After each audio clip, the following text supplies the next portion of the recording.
It's America's home for racing and one of the longest races on the year as well. Welcome to the Charlotte Motor Speedway, and for the World 300, it is bound to be an incredibly fun race here tonight. Qualifying just getting underway. Nola Rempo coming at you in the booth, and Al Kozlowski sitting beside me in the commentary box, as well as being in the car down on the racetrack. Rob Melnick, as always, behind the cameras for today's race for the iRacing Stock Car Association, presented by ButtKicker.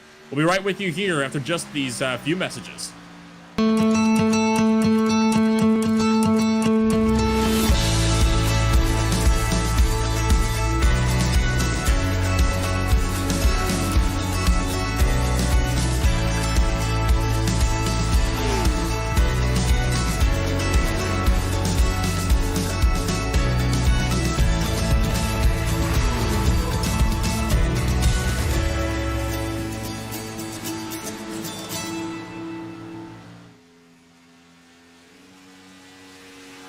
ButtKicker. Feel what you've been missing.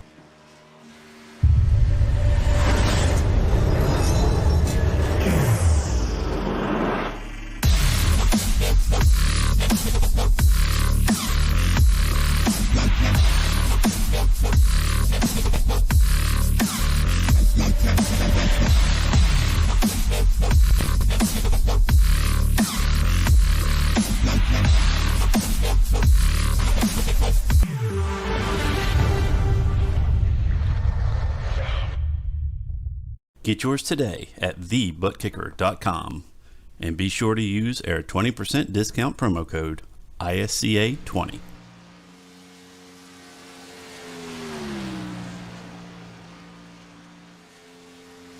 And welcome back here to Charlotte Motor Speedway for the Cheerwine 300.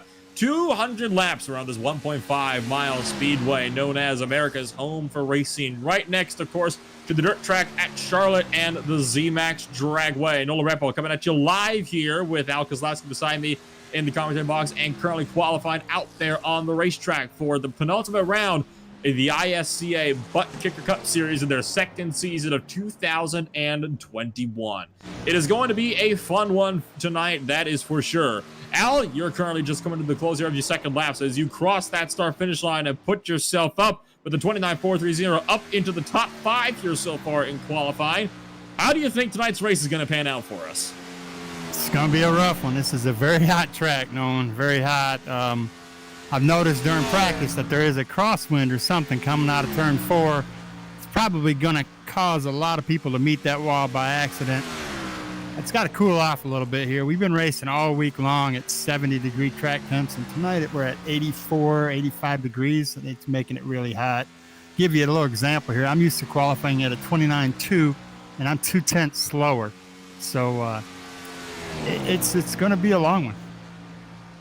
Hey, it's still a heck of a lot cooler than we've seen all race long. Remember, just a couple weeks ago, we had a track temperature of well over 100 degrees, so it definitely could be worse. Seth Hollander just had a massive moment on his qualifying run. Lost the back end in turn number 3, got a little bit arrow loose as he was trying to run that top line. Not a lot of grip up there on the outside line. That should make this race very entertaining as well. Just 1 minute left in qualifying. It's also worth noting now here, it's actually a fairly sizable field here today. 18 drivers set to go for today's race. Doesn't seem like the biggest field in the world, but definitely big when you compare it to the fact that this is about twice as big as the field size we usually get one of the races so far all season long. I have a feeling part of this is due in part to the fact that, of course, you got yourself the Coca-Cola 600 on iRacing, the official event taking place later this week, as well as that you got multiple newcomers and returning faces that we haven't seen for a while. Matt Hornbuckle, Seth Hollander, and other drivers such as Connor Mulligan making their first starts here today as well. 20 seconds left in qualifying here, though. Still have 3 drivers that have yet to set times. Yeah, Nolan, I think there's going to be a lot of patience that's got to be endured here. I'm for one, if these guys want to lap or want to pass me, I'm going to give it to them. I'm not going to fight them so much in the corners because this car is going to be very pushy.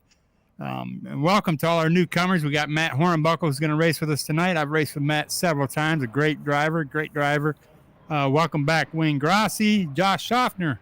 We got all the good guys in here. We got a new one, Eric Kling is another good guy. So welcome Eric Kling and Chad Sullivan. Qualifying is wrapped up. Drivers are starting to grid. Let's take you down for the national anthem, and we'll be right with you with your ButtKicker starting grid in just a moment. Oh, say, can you see by the dawn's early light what so proudly we hailed at the twilight's last gleaming, whose broad stripes and bright stars through the perilous fight o'er the ramparts we watched were so gallantly streaming, and the rockets regular, the bombs bursting in air gave proof through the night that our flag was still there. Oh, say does that star-spangled banner yet wave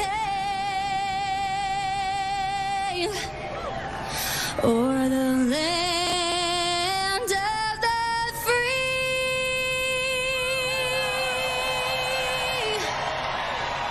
and the home of the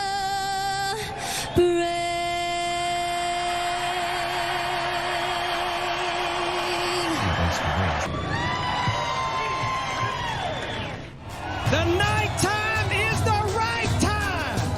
Remember what I told all my drivers? Reach up there and pull those belts tight. One more time. Drivers, start your engines. And welcome back for the Cheerwine 300 from Charlotte Motor Speedway. The Grand Marshal has said the commands and the national anthem has been sung. So let's take you down here for the ButtKicker starting grid here from Charlotte. Clayton Hoffman starts on pole position with a 29.287. Chad Sullivan sits beside him on that front row. One of the newer drivers coming into today. Brian Johnson and Al Koslowski round out row number 2. Another rookie, Connor Mullican, rounds out the top 5 with Derek Klink beside him in row number 3.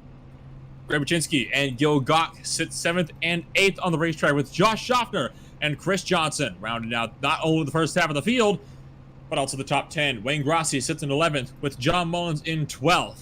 Kenny Powell and another newcomer to the series, Seth Hollander, is in the 14th position. Robert Batgale sits 15th with Matt Hornbuckle, a returning face we don't see too often in 16th, not set at the time. Also not set at times are Paul Olson and Randy Drumhiller on row number 9. That is your ButtKicker starting grid here. 18 cars ready to rumble to life here with about 750 horsepower apiece here, Al. It is bound to be a fun but a long one here from Charlotte tonight. It certainly is, Nolan. This is going to be a very long race, and as we progress during this, probably about a lap, probably halfway through, we'll starting to race at night here, which is going to be beneficial to some of us. We've got 4 additional sets of tires in this race. We got 200 laps. We can roughly do about 60 laps on field run here, but I don't think anybody's going to push it that long. Me, myself, I'm probably going to do about 45 laps on tires and then get new tires. I'm not going to press my luck here because this car is not handling too well. It's arguing with me. I don't know what its problem is tonight. Starting on the outside here, and that's not a good spot to start. It does have quite a bit of speed on the high side here. However, you use up more tire, and this is a very bumpy track. So the preferred line is at the bottom there and drift your way up to the wall coming off these turns. So let's get this party started and see what happens.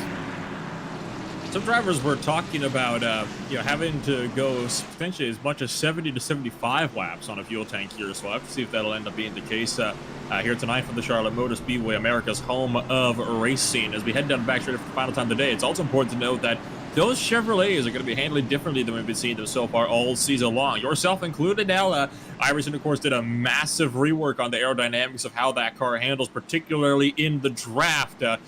most recently, and some of the other aerodynamic effects to kind of bring them up to scuff with some of the other cars of the Ford Mustang and the Toyota Camry. So this is going to be the first race. They only implemented that update about a day or two ago, less than 48 hours ago. So we'll have to see how this is going to play out here in tonight's race for the Cheerwine 300.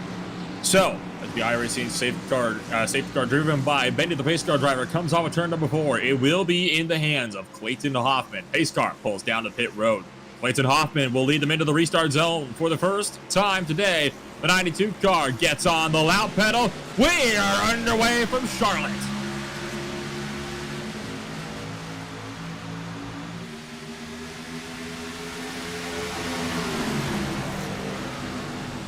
Yeah, that definitely was a pretty bad restart for these guys here. Now you have to patiently just rate it out and just kind of ride through here. You don't want to be too aggressive in these turns because these guys can get really loose and cause a problem for you real fast here. The top 4 have broken away. Clayton Hoffman leads lap number 1 here for Charlotte. 199 more laps to go.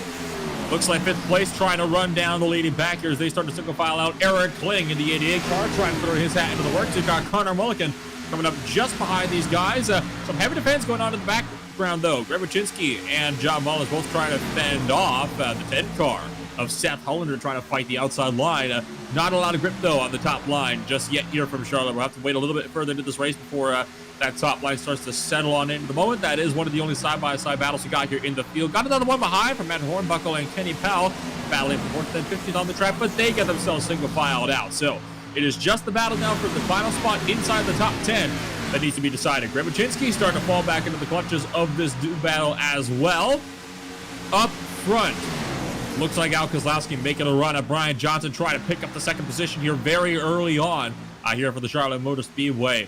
Coming to the end of lap number 3, and Kozlowski still side by side there with Johnson for that 2nd position. So gonna keep tabs on that battle here, see how this one's gonna play out as the battles for the podium position start to pick on up throughout this race. Things quickly started to settle into a rhythm here for the Charlotte Motor Speedway. Definitely not something terribly uncommon to see. These races do tend to settle out pretty darn quickly with each other in the early runs. Now, of course, a caution in 200 laps is pretty much inevitable. The only question is going to be, of course, how soon or how late is it going to come in this race?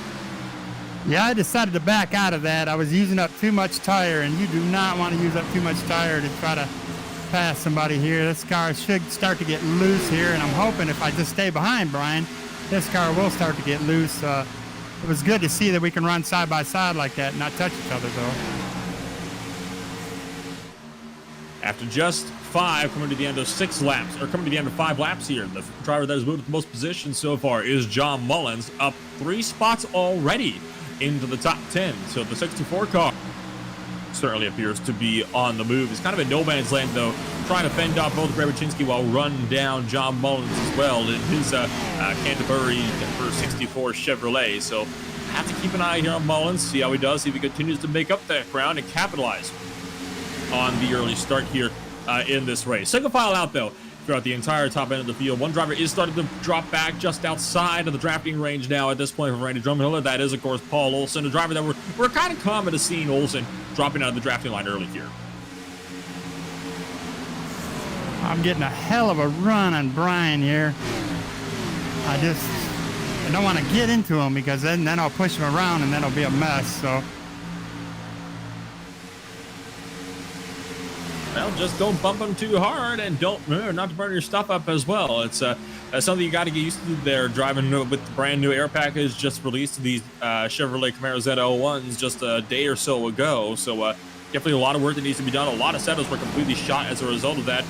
Speaking of Chevys, there is a Chevy battle further down in the order here. 13th and 14th place, Hornbuckle and Grossi going at the 7 car trying to pull ahead to the bottom side. Hornbuckle already trying to open up a top lane just as they thunder down the back straightaway for the 8th time today. So Matt Hornbuckle trying to make a potential run at things here in the 56 car, trying to take a bit of a wider arc, but so far not really complaining too much if he just kind of gets to set things in line. So Grossi doing a good job of fending them off on the bottom side. The outside line still has yet to come in just a little bit more.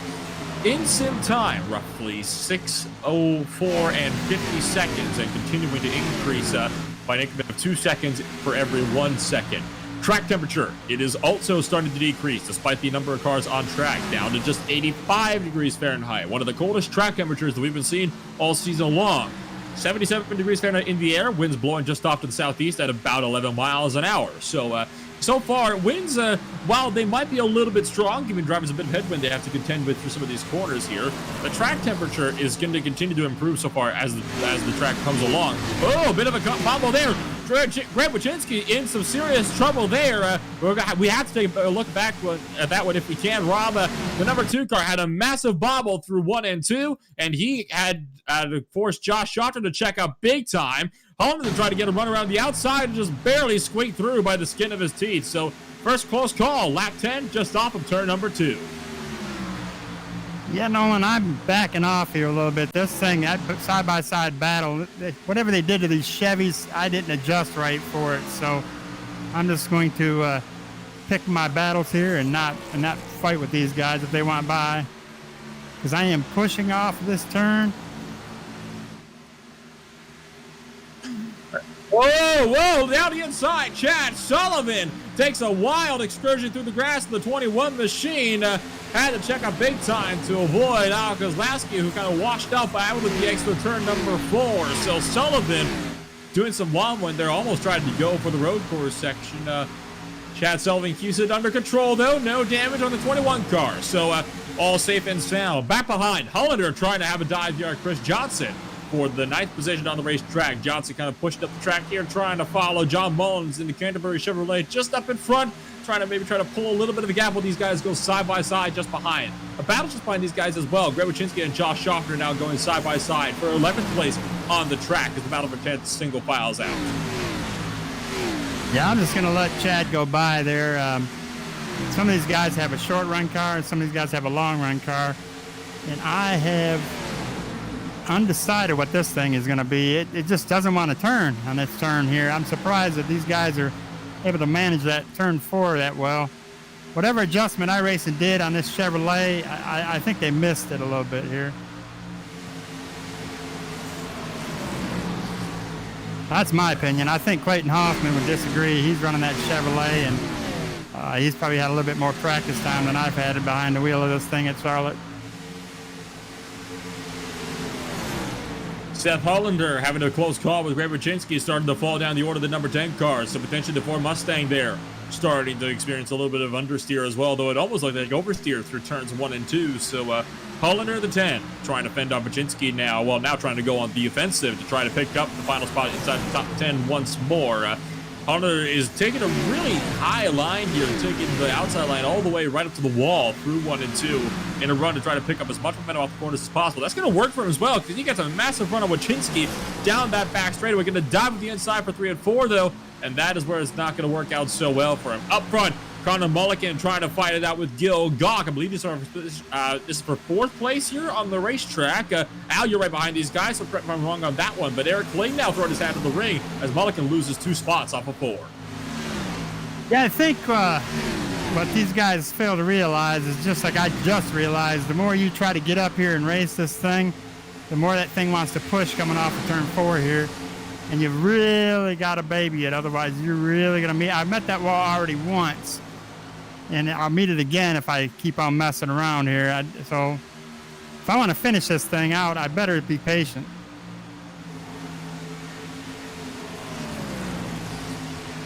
Aside for several spots here down in the latter portions of the field. You got Schotter and Mullins side by side. Hollander just got passed up by Wayne Grossi. Kenny Powell and Matt Hornbuckle also going side by side. So about 2 wide, 2 rows deep for spots further in the back row, which of course is always what you want to see here.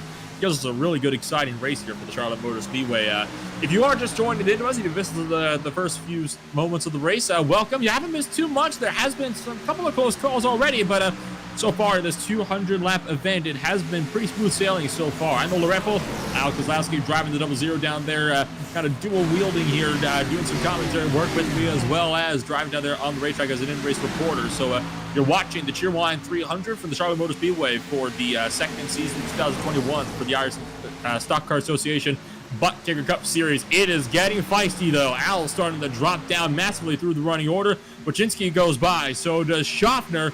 Rossi's trying to poke his nose in there, and it is about to become a hornet's nest from 12th on back to the 17th positions.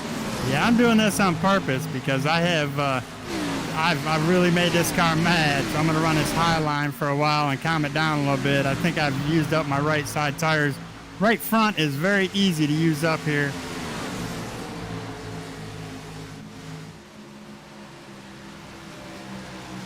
Four cars running in the train. Kozlowski about to get freight train here down the inside line. So Kozlowski's going to, like you said, Alex, just going to keep it up top, keep it out of everybody's way. So Powell is going to squeak through. You are now clear all around, up to the wall, down to the apron. John Mullins, try to go. Got to run this line, knowing this is really hard. These guys are going to notice that low line is using their equipment up. So I'm going to run the high line here and just take it easy.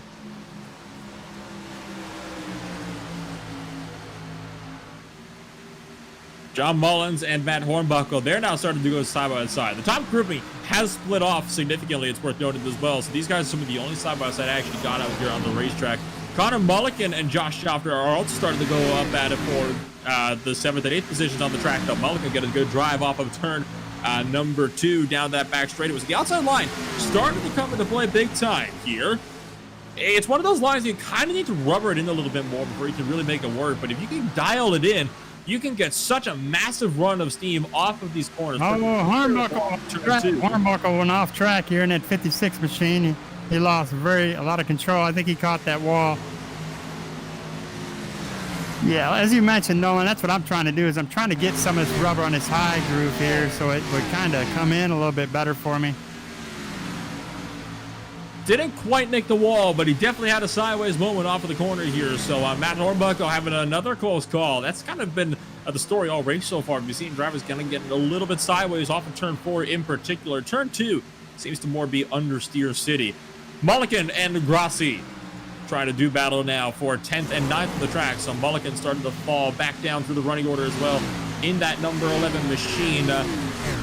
Up in front as well, Chad Sullivan and Brian Johnson are starting to scrap it out for 3rd and 2nd on the track. And Sullivan has actually gotten past Brian Johnson in turn 1 this last time by. So Chad Sullivan is attempting to work on it. And, well, Brian Johnson actually did end up letting them through in turn 1. You heard it just over the radio there as well, Al.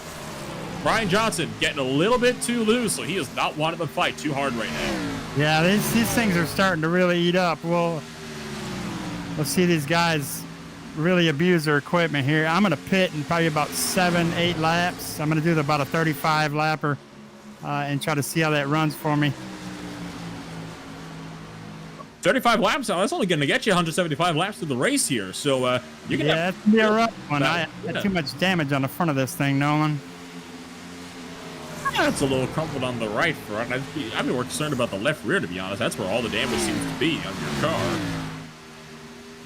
How'd you get that damage there anyway on the left rear? Did someone actually hit you there when you and him got a big yeah, I got caught up in a little bit of a mishap there with, I believe it was Chad. Yeah, I think it was 21 car Chad Sullivan. Might have just barely nicked you there. I thought he missed you. It was so close. I guess he did get a little tiny piece of you there, though. Happens to the best of us. Yeah, that made my car very mad right now. It is not liking this racetrack at all. I've got to free this thing up. I'm doing in-car adjustments right now to try to free it up a little bit.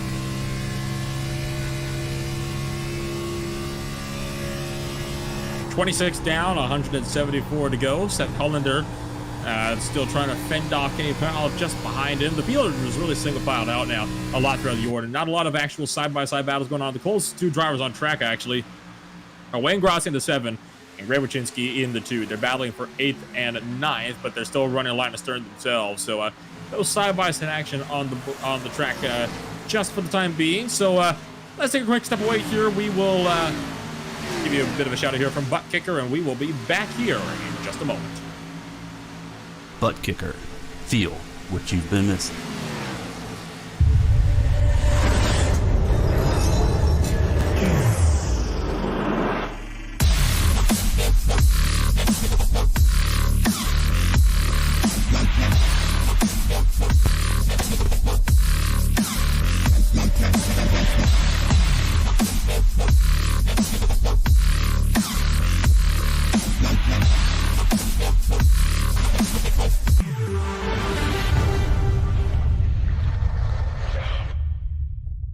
Get yours today at TheButtKicker.com and be sure to use our 20% discount promo code ISCA20. Chad Sullivan, new race leader, got past Clayton Hoffman last time by in a pass off of turn number 4 down the front straightaway. We'll take another look back at this one if possible. Started in turn 3. Hoffman kind of moved up aside, burned all his stuff up in the early running here. That's something that is actually very common to see from Clayton Hoffman. He gets really far in the front by burning all his stuff up early on, and then he kind of drops back, but he doesn't tend to drop back this quickly, though. That or Chad Sullivan's really put down the hammer recently because already in just that one lap, extended that gap by half a second. And well, now Brian Johnson's about to pass Hoffman for the second position as well.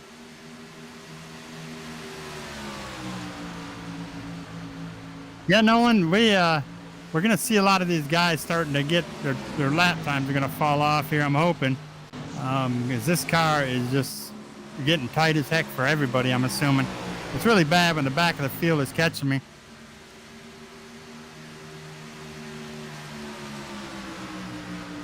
I am being very cautious here. These guys are doing a phenomenal job. We ran the Coke 600 last night, and that's 400 laps of this, and we're doing half of that tonight.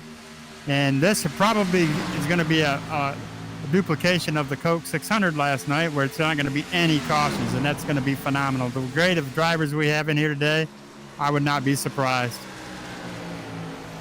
Brian Johnson is also trying to work on Clayton Hoffman. Just got by and 1 lap to go, and Hoffman trying to kind of catch back up for the second position, but so far not able to really get the run that he needs. Of course, Clayton Hoffman, when it comes to championship standings for the second season of 2021 for the Normal Cup Series, he is looking very, very strong coming into the night. He's got himself a 29-point gap at the moment over Brian Johnson, who's down to the second position. The driver he's battling with right now on track, as a matter of fact. Hoffman has got himself 3 wins so far this season, 7 top 5. So he definitely has an impressive track record so far this season. With 29 points ahead here, even if he comes stone dead last in this race, he will definitely still be able to maintain that point coming into the season from now at Sonoma. So as much as we would probably like to declare Hoffman the champion, we really can't do that just yet. We would really have to wait to see how many people turn up at Sonoma before we make anything definitive.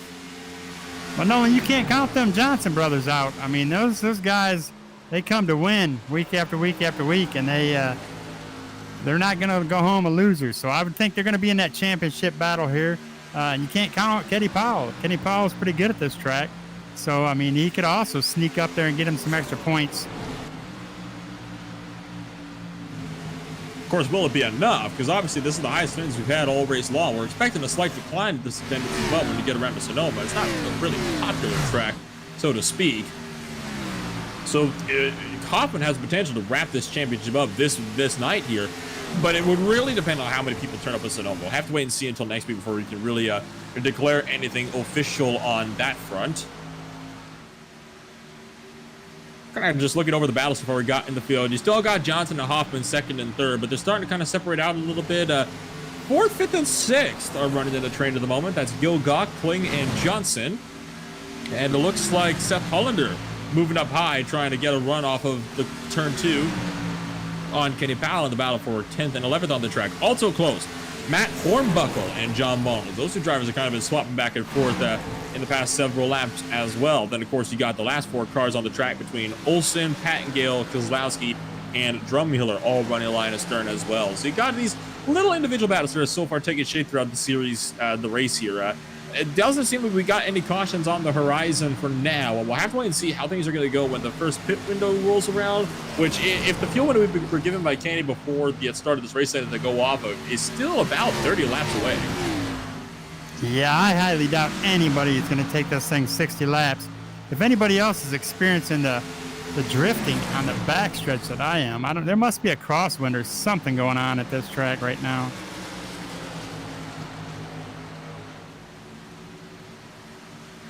The winds are still blowing off to the southeast at the exact perfect 11 miles an hour, so I'm not sure if that's a crosswind or if that's just happens to be the aero effect from the cars that are around you at the moment. Side-by-side battle, Hornbuckle and Mulligan, 12th and 13th on the track, started to race it out. for positions just further down the order. These are two drivers that are actually have not made starts so far this season. Mulligan is completely fresh in the series. Hornbuckle, not so much. He's been in a couple of races in the past. He has just never really been able to race with us full time here, which is a bit of a shame, but he's still putting on a decent showing here tonight. He's already up 4 spots so far in the day, tied with Chris Johnson up in 6th for the most positions gained for this race. Oh, really big sideways moment there for Hornbuckle off of turn 2. Got a fishtail that car halfway down the back straightaway and managed to keep it under control, though. So that 56 car starting to experience a little bit of that drifting on the back straightaway as well. Yeah, that's a vicious cycle back there. I think I'm going to stick to my guns. I'm coming in here at about lap 42. I'm going to try not to fix any of my damage that I got, but I'm going to put some freshies on here and see if I can figure this thing out here. So made some big adjustments also, knowing it should help us out here.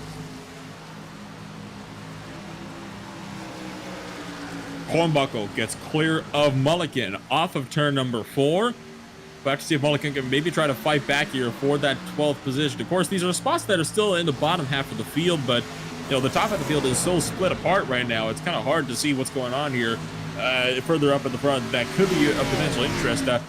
Kozlowski now under fire from Robert Pattengale, trying to look up the inside for 1 and 2. No dice for the number 13 machine. Driving, of course, the old veteran's car. So he's having to get the run himself so far in this race as well. Robert Pattengale has kept his nose nice and clean so far, and now he's trying to threaten you for another position there, Al. Yeah, I might give it to him. I mean, you see John Mullins who came into pit road. I told you these guys are pretty smart, and he was going to try to short pit it. I think that's a smart decision, and I'm going to follow the lead. John Mullins is the first of the drivers to come down for scheduled pit stops. So we're going to have to wait and see here how this one will play out for him. Fresh tires will definitely be a premium here at this track. Only 5 sets to last him through the night. It's about 1 every 40 laps. So if you can make it 40 laps, you should be fine. Whoa. Sideways moment for Al as he starts to try to make his turn down for pit road, but he is just locks up the tire, but he is going to get a slow down just in time for pit road. That thing did not want to slow down at all. John Mullins comes out of pit road, 14.8 seconds in the box, 37.8 total on pit road. So John Mullins now 1 lap down. He'll likely cycle back up some ways after the rest of the field makes their own stops. Al, you so far the only other driver to come down pit road. Everybody else is staying out for the time being. Yeah, I don't know what I did here, but I'm at 54% on my right front, and I should be nowhere near that. So this thing has been, I've abused it. My tire temperature was 305 degrees. I think I did some damage. Ooh, you think that's bad? Let me tell you a little story. C-Class Open. It's about an 80-lap race down with the trucks. This was about a year ago that this happened. I thought I was doing really good on the tires, just understanding I thought it was much like everybody else. Came down to pit, take another fresh set. Right front, down to 8% on the wear. So this track is killer on tires. Not sure what it is about it, but it just chews them up like they're a fat man eating hot dogs here. So it's definitely not a fun sight when you start to get worn tires here. And I can definitely say, as somebody that has had experience hitting the wall off of every single turn for several laps of the road, just trying to survive to the end of the race. I loosened it up quite a bit here, so I'm going to hope it handles just fine. I had nothing to lose. I mean, I was already in the back of the field, so.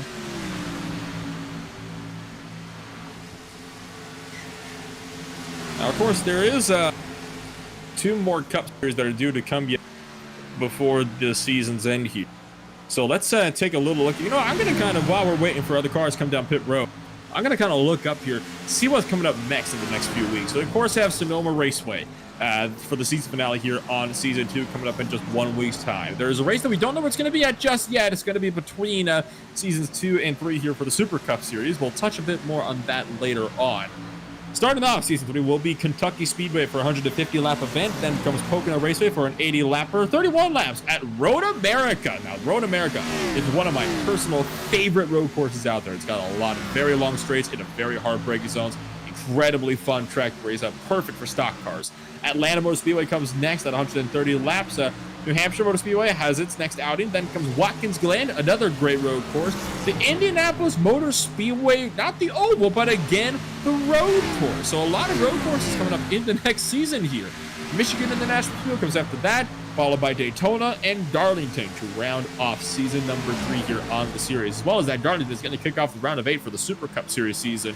So there's quite a bit of action coming up here soon for the ISCA, and it is worth noting we are actively recruiting for this series as well. It's about a $13 entry fee, I believe. So if you want to come in and race with us and experience some of the action that you're seeing tonight, while being down there on the track yourself, you can go and apply at the iRacing Stock Car Association over on iRacing.com through the UI or the website. Either will do. You can also get in touch with Kenny Powell through iRacing as well. He'll be more than happy to give you some details and get you all set up. Speaking of Kenny Powell, he's due battle with Josh Schaffner for the 8th position at the moment on the racetrack as we approach 25% race distance. Robert Pattengill has also just announced he is making his first scheduled stop this next time by. Randy Drumhiller potentially might be following. And Pattengill is going to stay out. So maybe not able to get down in time.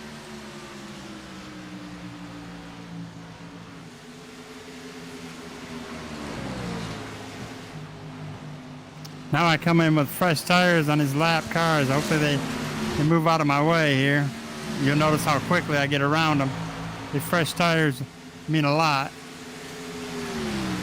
Also kind of nicked the wall there, nearly came right down into you. That puts him under fire from Randy Drumhiller just behind. But so far, no dramas all around. Up in front, Brian Johnson and Clayton Hoffman are still racing nice and tight together. The 92 car going to go down the inside of the forward to turn 3. I think Brian Johnson might be letting them have it here. Hoffman is going to take it down for turn. Robert, you got to tell somebody if you're checking up like that, brother. I almost took you right out. And that was on both in-race comms and on our broadcast mics there. Yeah, that was not a fun deal right there. I almost took out the Robert Pattengill there. He's checking up quite a bit, and I come in at really hot, so I didn't. He's not checking up any more than he usually does. You were kind of the same way, right, when you were with them. So it's a very difficult situation. You got drivers on old tires on fresh tires. That's how we've seen quite a few incidents come about here in the past. It's a very, very easy mistake to make. You don't really realize how slow you're going on older tires, do you? Until you end up flying back up on those same cars, driving on fresh tires. It's an entertaining situation for sure, to say the very least. Matt Hornbuckle has just made his stop this next time by. He is just now exiting pit road. So 37 seconds on the pit lane so far. Hornbuckle has had the shortest pit stop out of everybody today by about half a second. Yeah, I don't know what he's thinking. He might not took all 4 tires. Maybe he's trying to do a rights only. Yeah, it's only half a second. He still has 14.9 seconds in the stop. He was just that much faster outside of the box. Must have been really pushing the limit there on the threshold on both entry and potentially on exit when he was making his runs there. John Mullins is also trying to do battle with Seth Hollander and Josh Schaffner. Mullins is one of those drivers a lap down on newer tires. Now, it's worth noting that Schaffner was in a battle with Hollander there, so while it's technically common courtesy, technically it does not have to let him through there. Seth Hollander and Josh Schaffner are going to go side by side now for the final spot inside the top 10. The 10th car going to go down the inside to try to pick up 10th place with Josh Schaffner, trying to fend him off around the outside line. I don't think he's going to have anything for him, though. And in fact, he doesn't. Hollander gets well clear off of turn 2.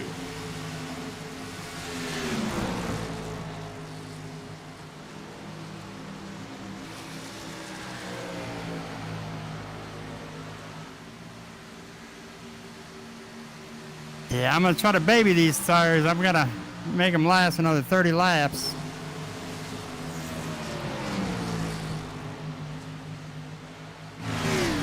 Over a quarter of the way now through this race, coming up on 145 laps to go. Still looking to be sunset here at the Charlotte Motor Speedway. Time is currently 6:54 in sim time. Track temperature has once again shrunk, 84 degrees Fahrenheit. Winds are still the same, southeast 11 miles an hour, 57% of humidity in the air. It's a relatively dry day out there as well. Wayne Grossi and Chris Johnson for 6th and 7th are now starting to get a little close to each other. Grossi tried to have a run here. I think he got loose though in the middle of 1 and 2, and Johnson just got a much better drive off of turn number 2 as well. They got to be careful as well. They got John Mullins coming up behind him in a hurry.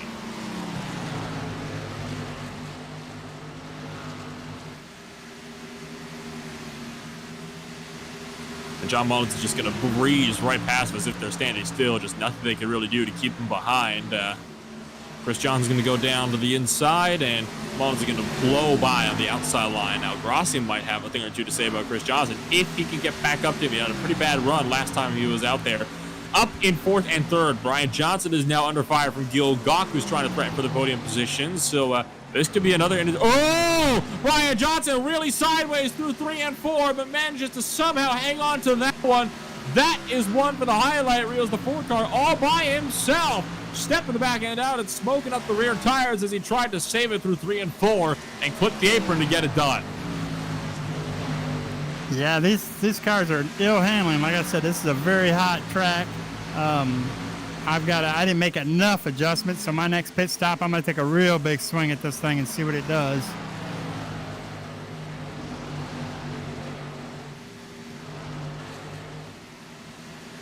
So at this point in time, that has really split the battle for 4th and 3rd out there, and now that has put Brian Johnson in a critical position because he is falling back quickly into Eric Kling's clutches, and Kling in turn is falling back into Chris Johnson, Wayne Grossi, and Kenny Powell. So it's a 5-car train right now for the 4th position out there on the racetrack. The closest fight now on the course.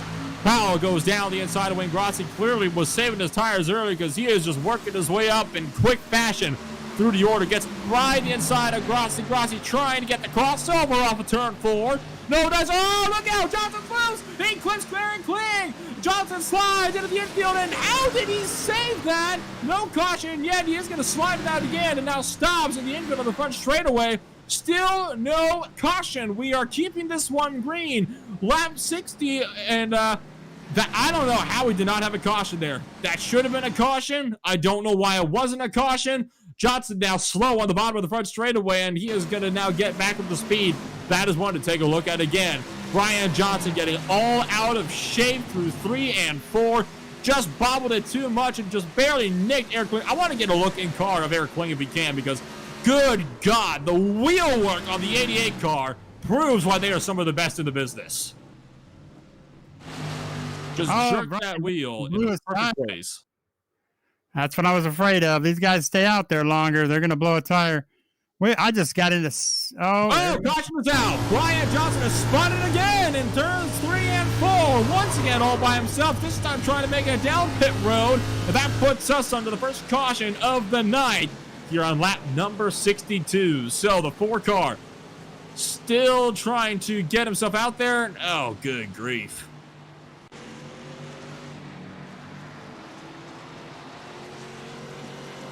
Well, that was certainly an entertaining past couple of laps. Probably not more humiliated, if anything, for Brian Johnson, who is now a lap down with the rest of the field as they're all of that.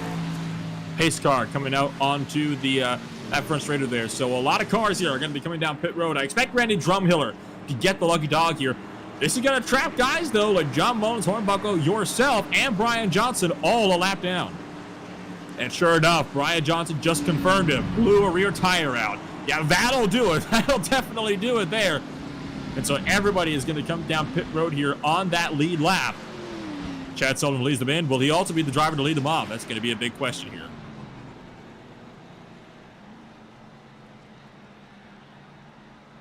What I'm going to do now is I'm going to stay out here and get the wave around here. I need that.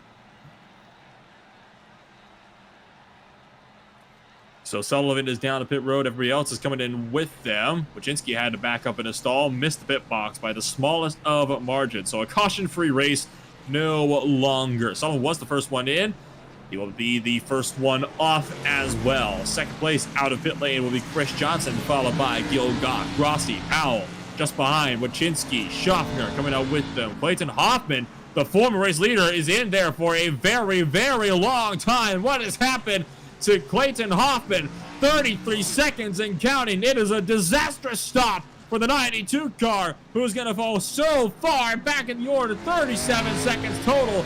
Connor Mulligan is going to come out just behind him. What happened there to Quentin Hoffman to give him a total of a 37-second pit stop?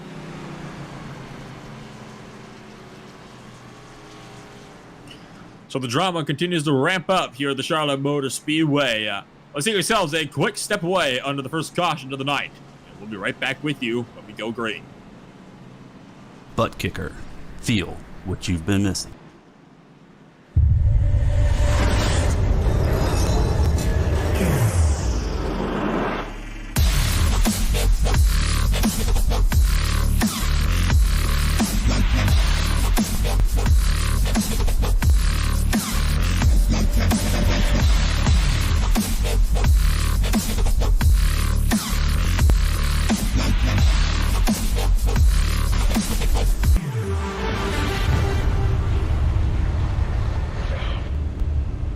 Get yours today at TheButtKicker.com and be sure to use our 20% discount promo code ISCA20.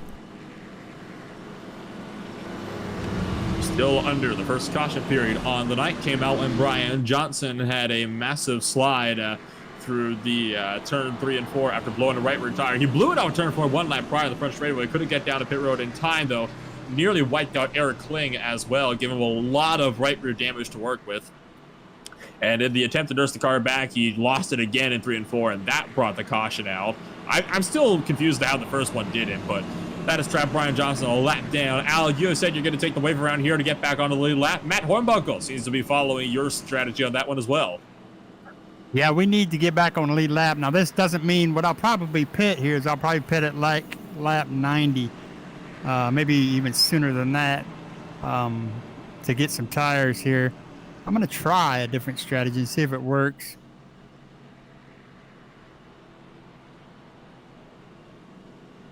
So what this wave around does is when we come down to 1 to go, we should, as a pace car passes start finish line now, we should be able to get. And we get a wave around the pace car. So me and Matt Hornbuckle will start at the back of the field. So let's reset. Chad Sullivan leads the race. Chris Johnson up 8 in the second position. Gil Goxid third. Wayne Grossi fourth. Kenny Powell up the most positions on the day with Chris Johnson up 8 in the 5th position. Josh Schaffner in 6th. Pachinski 7th. Hoffman 8th. Robert Pattengill 9th. Seth Hollander 10th. Mulligan 11th. Eric Kling is in 12th. Olson 13th. Drumiller 14th.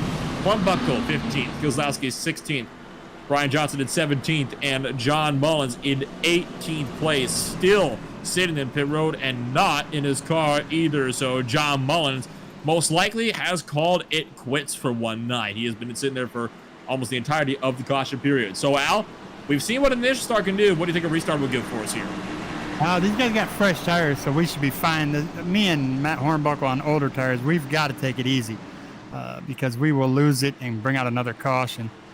So you'll probably see the front of the field leaving me and Matt Hornbuckle in the dust here, and that's fine by me.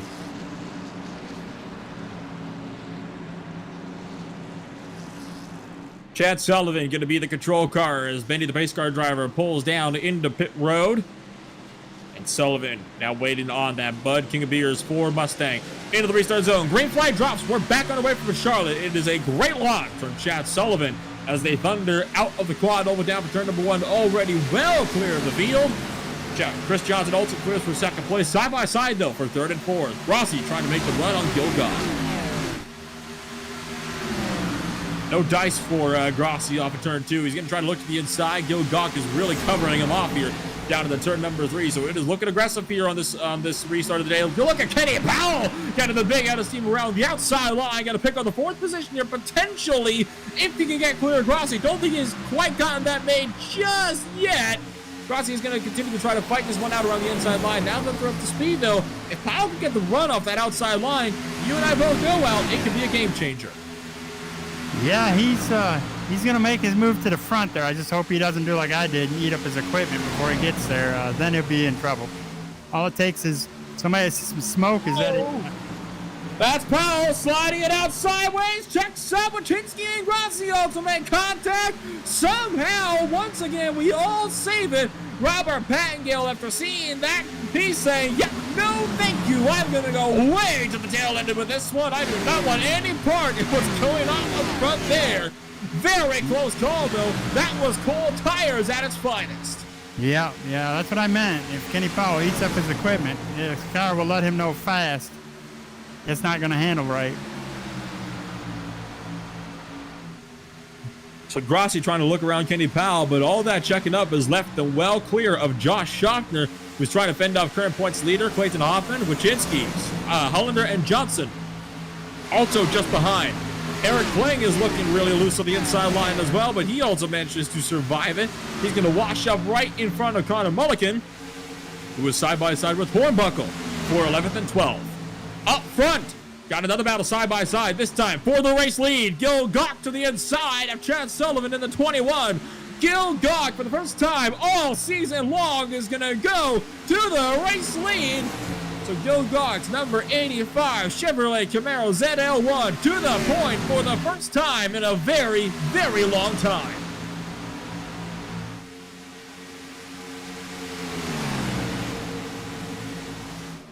Showing just how much he's really been trying to work for this one here. Gawk does have a top 5 on the season so far. Check that he does not have a top 5 on the season at all. I was looking at the wrong slot there. So Gil Gawk, though, who would have thought we'd see him here at the top of this race? This does show that this race really just can come up from anyone. Anybody has a shot realistically to win this one.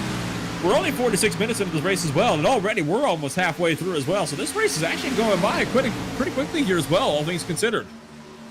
Yeah, I don't count anybody out. You know, these guys are professionals, and they sometimes will play cat and mouse here, and they'll just wait it out and see what they got.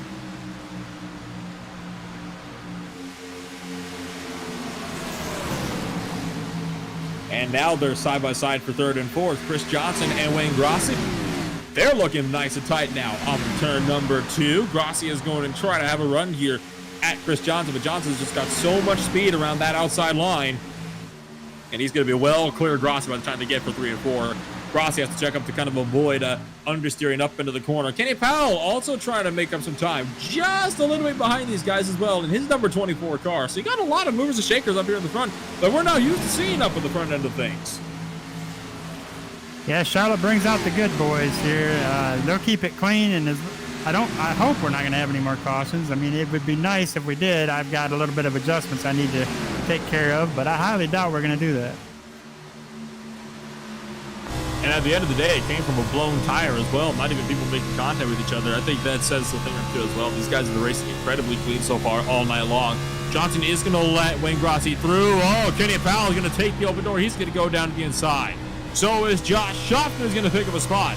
Hoffman is looking to move his way back to the running order and potentially retake the race lead as well. The 92 car, remember, he was in the lead for the entirety of the race before that first caution came out, and he had a disastrous pit stop on pit road. Some kind of penalty or something happened to the 92 car, causing him to have a 37-second long pit stop. So Clay Hoffman definitely struggling a little bit here today. So he's trying to work his way through the order now. He's on a recovery drive. He is already, though, back up to 6th.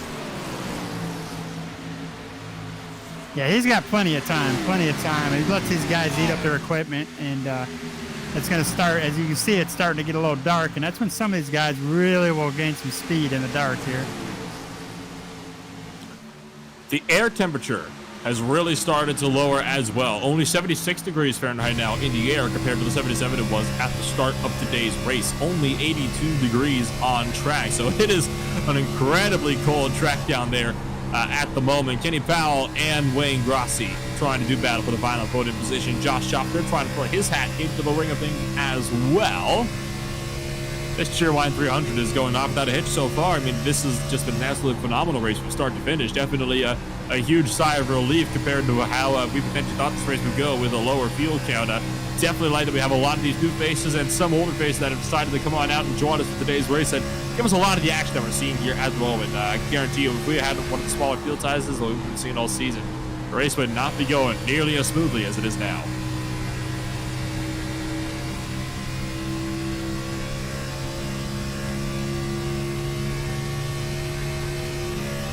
Update on John Mullins. We can pretty safely say he is going to be down and out of the race altogether. Now 14 laps down, still sitting in pit road for it. Went down there under that first caution period. I think he called it quits after being trapped that one lap down after Brian Johnson brought out caution number 1 on the day. At the moment, Brian Johnson is the only driver that is a lap down on course as well. He was the cause of the caution, so it's unfortunate for him. Up in front, Powell and Hoffman starting to do battle. Clinton Hoffman punching his way into the top 5 here, trying to work his way up to the front and continue to kind of go on his charge and dominant streak all race long. Clayton Hoffman is sitting at the top of the standings of both the Cup Series and the Super Cup Series. He's about 23 points ahead of Brian Johnson in the normal Cup Series, and in the Super ButtKicker Cup Series up by over 70 points on Greg Wachinski. So he's a really, really far way up there. So Hoffman is having a fantastic run so far. And if he can finish in the top 5 here tonight, he will pretty convincingly win the championship come Sonoma. Kenny Powell and Brian Johnson trying to look at him as well. Brian Johnson's main title rival trying to just top Hoffman in this race so he can potentially keep him a little further behind. Well, looks like we got a heck of a battle for the lead here. That's first, second, and third are not even a couple tenths apart from each other. And that's amazing to see these guys are running like that. It's good to see that they've got their cars under control.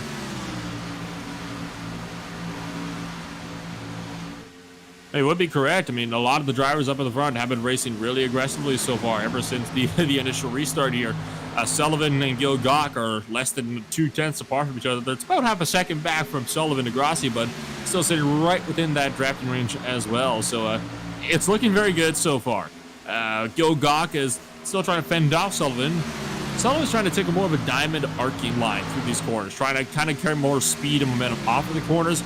Gil Gach's more trying to maintain the inside line, trying to take the shortest line possible around the track. Now, of course, shortest line, yes. Fastest line, though, remains to be seen.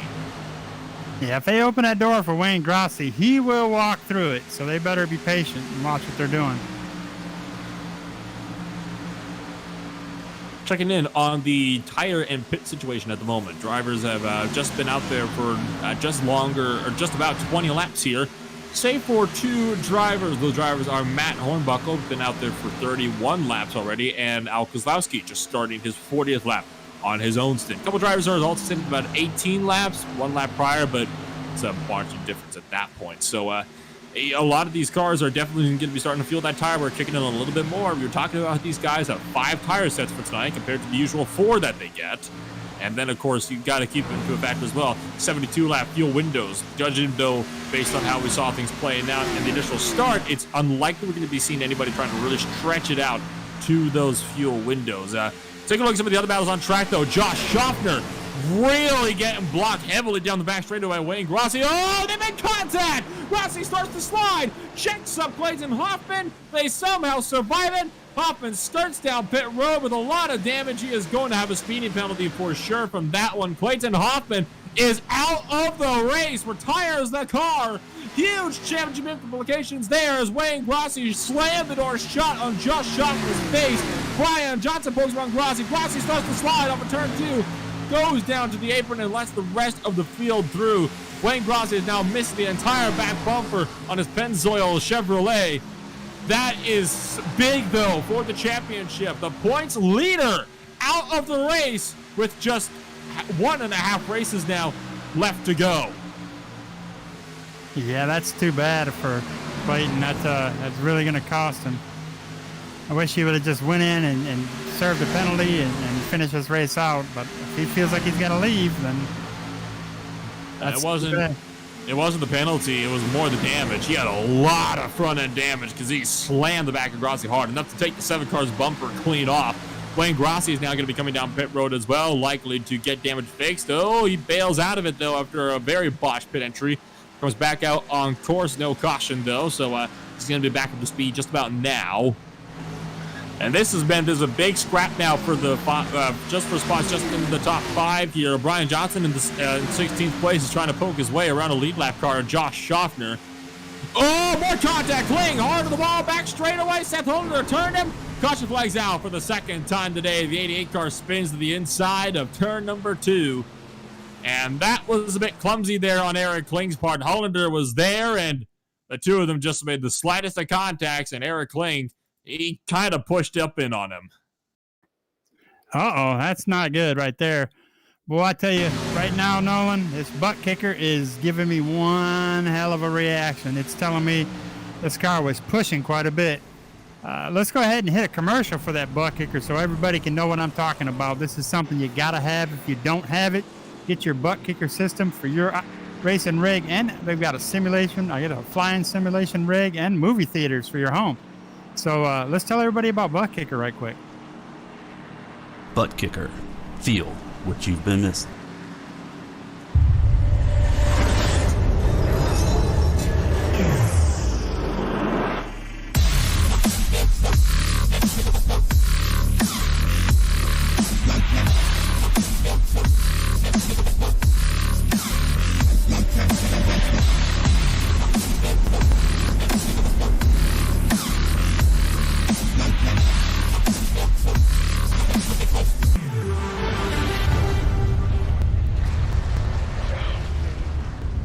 Get yours today at thebutkicker.com and be sure to use our 20% discount promo code ISCA20. Pit stops underway here under caution. Chad Sullivan just barely beats Sal Kenny Powell. And the run off of pit road, Gil Gog loses the lead. Josh Schaffner is going to be in the 4th position. Driver slowly filing off pit road behind them. A lot of damage on a lot of cars now because of all the checking out that was done here in the last few moments of time here. So the pace car now through turn the back straightaway entering turn 3. Second caution on the night, and this one just 20 laps after the first one, and because of a admittedly potentially clumsy mistake from Eric Kling. There's a lot of folks getting damage. I have 30 seconds worth of damage, fixing that right now, and a lot of folks in here got body damage here.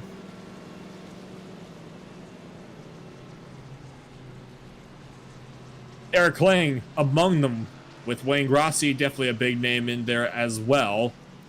The A-car definitely got the worst of that one. Kind of got pancaked into the, or he kind of turned himself into the outside wall, and then spun it down to the inside to bring out our second caution of the night. That was the first caution we've had for car-to-car contact in about as long as I can really remember here. And something tells me here that that is not going to be the last time we're going to be seeing the yellow flag fly tonight either. There's still over 100 laps to go in this race, so there's plenty of time for another one yet.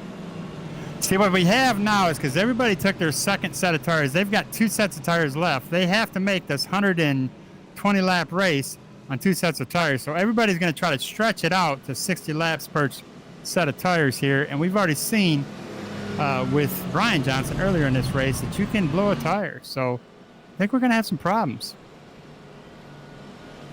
So what that means is I'm going to take it easy. I'm going to let everybody use up their equipment and just make my tires last, because you've got to go about 62 laps per set of tires here. Now, there are 2 bits of good news here under this caution period. The first of those good news periods here is that Brian Johnson has put himself back onto the lead lap, putting every driver out on course, back on the lead lap and racing each other.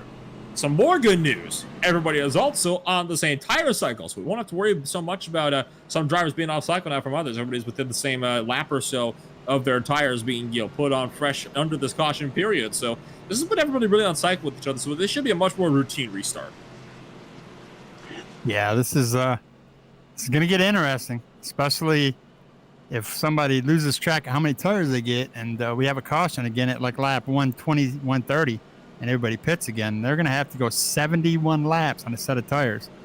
Not impossible, because you can make, I've heard people running 72 laps on these tires, but I'm kind of leery on watching what happened to Brian Johnson on that blown tire system. This track, even though you say it's pretty cool, it is pretty hot. And it will take the tread right off these tires. I mean, I had 40 laps on those tires right there, and I was about 67% used up on tires, so I only had 30% left. So it's going to be very interesting to see what these guys do as this race goes on. Kind of go over a bit of some of the bigger movers and shakers so far this race. Kenny Powell currently up 11 spots from where he started earlier today. He had a great run on pit road as well just this last time by. Puts him on the front row for the restart. Meanwhile, in the back, Brian Johnson, the driver to lose the most spots of those on track, at least. Down 16 after causing the first caution of the day going a lap down after blowing his right rear tire out. Clayton Hoffman down 16 spots. He is out of the race after a massive checkup, courtesy of Wayne Grossi, I believe it was, off of turn number 4. Pace car is going to lead them now through turns 3 and 4 for the final time today before we go back green flag racing. Just 10 laps away from the halfway point. Chad Sullivan is going to once again lead them back to the green. Kenny Powell likely going to be trying to take the lead away early on the outside line. Sullivan takes them down into that restart zone. Green flag drops. We're back underway. And once again, Sullivan with a massive launch on the rest of the field. The top 4 singling out very, very early. Mulligan and Hornbuckle looking to go side by side. The 56 car trying to pull around the outside line. Going to get a run on Chris Johnson here. Through 1 and 2. Trying to get the run on the 48 car. He is going to get a great drive off of this corner here. Just up in front. Schaffner and Kenny Powell looking to do battle as well for the second position. Powell's going to drop back a Schaffner. Oh, look out. Schaffner sliding sideways off of turn number 4. He saves it, watches up right in front of Chris Johnson, who has to scramble to avoid him. And somehow the 50 car hangs on to that one once again. Cold tires striking very, very early on these restarts as the track continues to cool.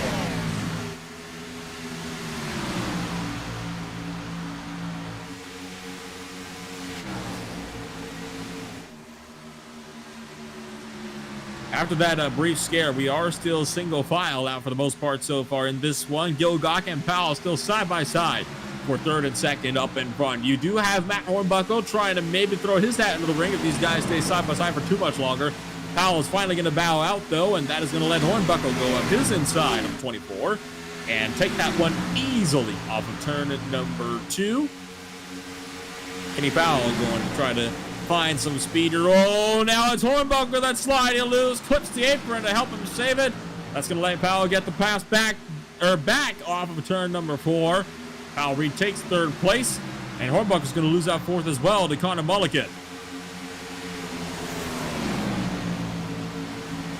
Tell you what, these restarts are definitely making me quite nervous, and a lot of these drivers are shooting sideways so much. Oh, look out! Hornbuckle sideways again, back straight away, this time sliding way down below the apron. That is one to take another look at if you can here out, because Hornbuckle just shot that car down sideways. If he overcorrected any further, he would have come sliding up right into the middle of the pack, and it would have been an almighty crash. Yeah, that would have been pretty bad. You could tell the talent of these drivers. For somebody to lose that car at 170 miles an hour and be able to pull it back on the track and only lose 2 spots, that's talent right there. The battle's not over for the race lead as well. Sullivan is under fire from Gil Gawk in the 85 car, trying to potentially have a run at the race lead and lead some more laps here on the night. Sullivan has so far led the most of them. And Gawk is trying to maybe see what he can do. Coming up on 5 laps here before we get to that halfway point. Already, it's only been about an hour here, and we're already right at the halfway point in this race. So this race, like we said, it has been flying by so far. And now, Gawk is going to go down the inside of Sullivan into 3, but no dice for the 85 car. Sullivan gets the momentum through the middle of the corner, but not so much on the exit. Gil Gawk continuing to get the drive on him all the way down the front straightaway. Wrecking. Heads up, Wachinski slides up in front of the field, and caution number 3 comes out on the night for the number 2 car. That was off of turn 4. He got clipped by Brian Johnson, I think, in the number 4 car. Looks like there might have been more contact with Chris Johnson. So I think what happened here, Chris Johnson slid up in front of Greg Wachinski. Wachinski checked up right into the bumper of Brian Johnson, who proceeded to turn the 2 around. So nothing Brian Johnson or Wachinski could do in that situation. Yeah, so now these guys have, 10 laps on their tires? I don't think anybody's going to pit, but yeah, I was wondering if that was going to happen. All that side-by-side racing, these guys cannot afford to eat up their tires the way they are. They have to make these tires last another 50-some laps in order to be able to make it to the end without blowing a tire. I don't think anybody's going to be pitting before, 140. I know my game plan is to pit about 140.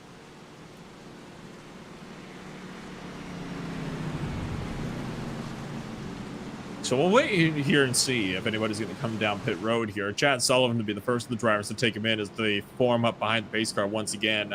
Getting a bit more of a workout this race than we're used to seeing. The pace car out here for the third time tonight so far. And I want to point out that we were green for like the first 60 laps or so of the race, and we've had 3 cautions now in the last 50 or so laps. Powell does stay out. A couple drivers are coming in, though. Brian Johnson is coming down pit lane. So is Drumhiller, Pattengale coming in, Olsen, and Wachinski. Now, Greg Wachinski and Brian Johnson coming in, hardly a surprise. They were the 2 drivers that got the worst out of that incident, so they pretty much have to come in. Wachinski definitely for a new fresh set of tires, because he smoked his by locking them up halfway down the front stretch. If he takes those tires right now, he is at a huge disadvantage. He has to make those tires last him roughly about, 50, 60 laps. Well, people were on the verge of doing that in the first stint here before that first yellow flag came out, so it's not unheard of. Fuel can last you 70 if you need it. And I want to point out as well that I've seen people do worse. I mean, heck, in another Friday Night League that I'm a part of, I saw one driver over there, Jeremy Berger, great kid.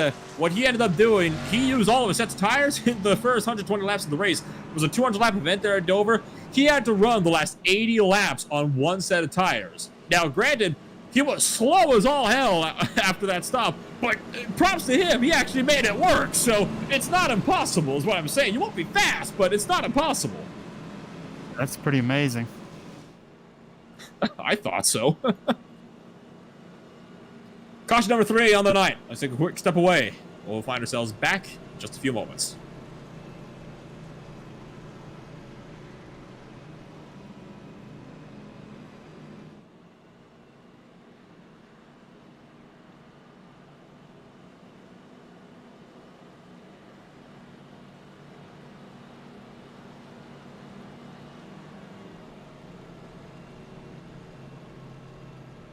Oh, I should have took tires.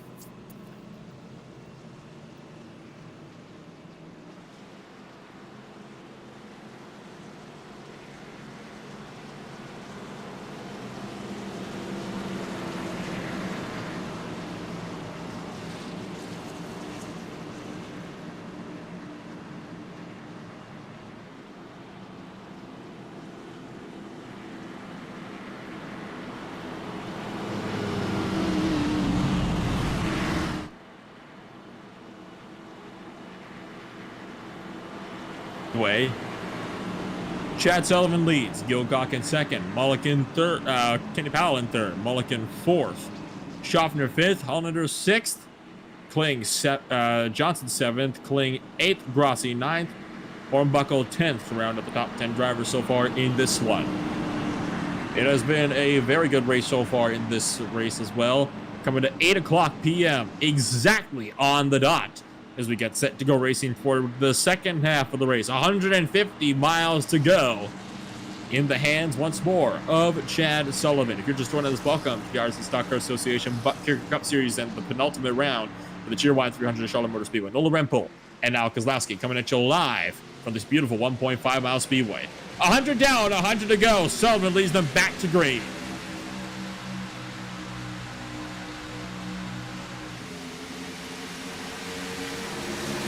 They're really pinching each other up there for second and third as Gil Gawk and Kenny Powell. Powell being all sorts of aggressive, trying to maintain time here and give Chad Sullivan a bit of a run up the corner.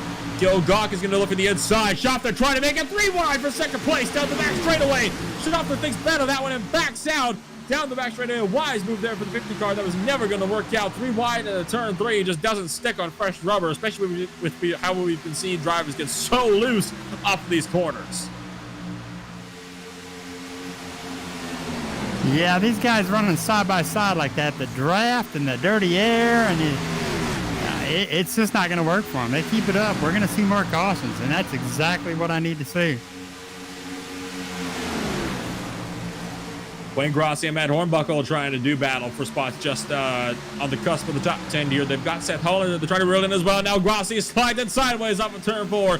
Loses out on 10th, 11th, 12th. Manages to fall back and settle in the 11th position as Wachinski blows by in the 12th. You're coming up on him now, Al, so hopefully you'll be able to maybe get a spot up on him as well.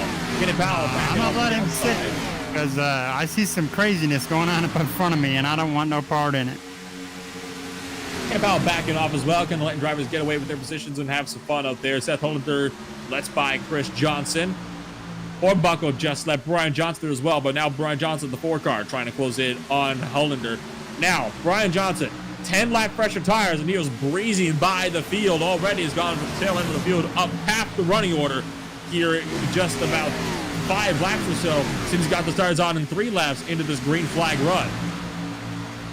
Yeah, the only problem is those tires are only going to last him about 10 laps, and then he'll be right back with everybody else.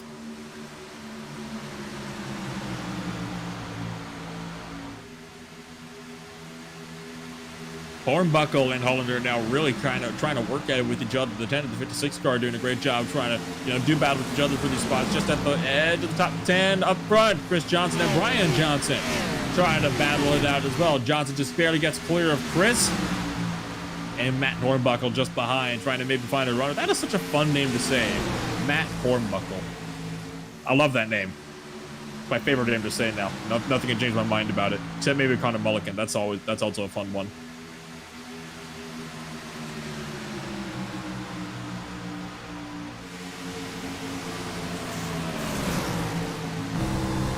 Now we're single filed out here. Apart from Wayne Grossi's small moment, nothing really too major on this restart. Absolutely what you want to end up seeing here.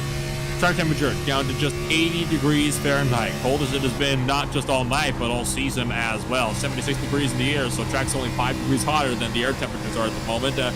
Winds still very stable at there. 11 miles an hour to the southeast. Humidity has increased. 59% air humidity at the moment, so it's starting to get a little bit more damp out there, but the effects of it at this point are just negligible. Eric Lane getting busted up by Kenny Powell, though. Powell way to the inside on the apron, in fact. That's going to let Brian Johnson through as well. But the problem is, you have these guys in the bottom line. They are eating up their equipment trying to stay down there on these turns, and 3 and 4 exit is no joke. So I expect to see another caution here if these guys don't get single file here.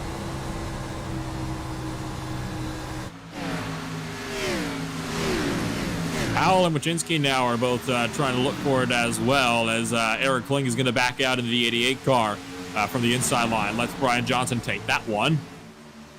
Up front, Gil Gach just let Josh Schaffner through. We'll keep our eyes on this Hornets test of cars. Is now Kling is going to wash up. He is really struggling with that 88 Mustang at the moment. Powell's going to go through in his Camry, and there goes Wachinski trying to follow him, as Hornbuckle and Chris Johnson try to maybe make up some more ground just behind as well. Yeah, these guys have to keep it patient here. They've got 82 laps left of this thing here. Or 92. Yeah, they're pushing it a little bit too much, and they're eating up that equipment really quick here.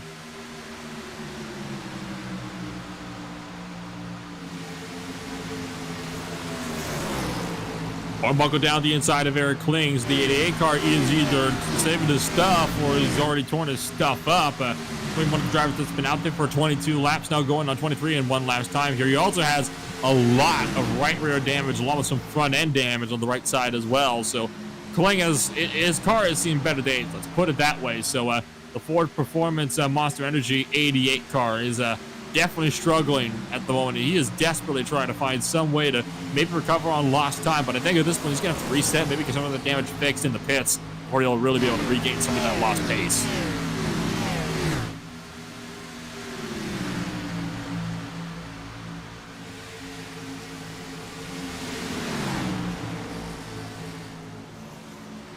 Up in front, Connor Mulligan starting to lose some ground as well. He's going to let Greg Wachinski squeak through and poke his nose up into the top 5. So Wachinski back up to the top 5. Finally, he was up there earlier today, had that incident, fell down the order. He's back up there now, though, and he's starting to really close in as well on Gil Gach and Brian Johnson, who are side by side for 4th and 3rd as well, as Johnson clears Gil Gach for 3rd around the outside off of turn 2. So the outside line then here, Al, it is really starting to come into play big time here. That's where a lot of drivers are going now, not just for defense, but some drivers looking for it on offense as well. Yeah, it can be very beneficial to you. There is some grip up there, but it will eat up your tires quite a bit.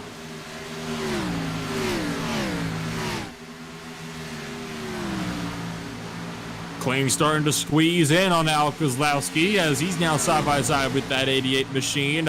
Kling still trying to kind of struggling for pace here, trying to maybe find anything that he can get here, trying to take any gap that he can get as well. So he's going to continue to apply the pressure here and try to fight that outside line as best as he can here, causing the 00 to really burn up his tires on that inside groove. It's the one place you don't want to be if you're trying to be taking away at one of these positions here. You certainly don't want to be down there for very long. Just there, the 00 gets clear, but now Eric Kling trying to maybe get the crossover, looking low, looking back high.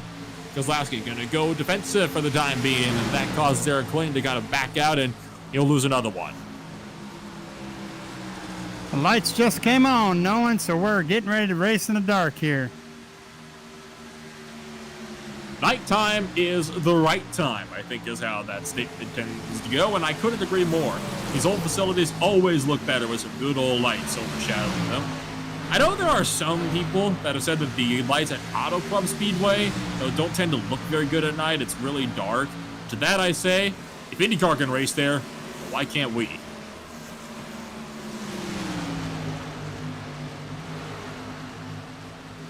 Brian Johnson has continued to kind of close in the gap here on Chad Sullivan. He's up to second now, Johnson is, after coming to the pit that last time by to be involved in the latest caution about 17 laps ago.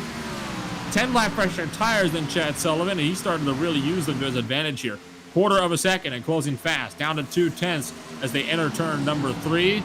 Johnson is looking to strike and take away the race lead from Chad Sullivan. Sullivan's going to keep high here on the exit of the quad oval. He's not really going to fight this one out. Brian Johnson makes a very easy pass down the inside.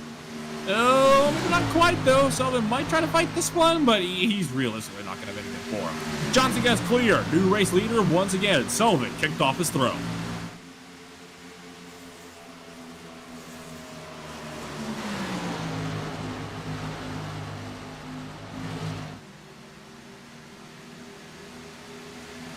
Now, though, Brian Johnson does not have any kind of drafting help either in this one, so that's something he's got to really kind of be careful about as well. You're trying to make sure that he can keep these guys behind him. Speaking of which, Schaffner tried to look for the inside on Chad Sullivan for second, but was not quite able to. Sullivan came down and really covered him off and made sure Schaffner could not get his nose in there in the slightest. Wow. Wow. Hard hit for Chris Johnson back straightaway. Caution flag is out for the 4th time tonight. Chris Johnson just slammed the inside wall. He was in a battle with Connor Mulligan. I don't think Mulligan had anything to do with that one, though. I think Johnson might have clipped the wall. Yes, he did. Clipped the outside wall and then went slamming into the inside wall. And that puts us under caution for now the 4th time of the day.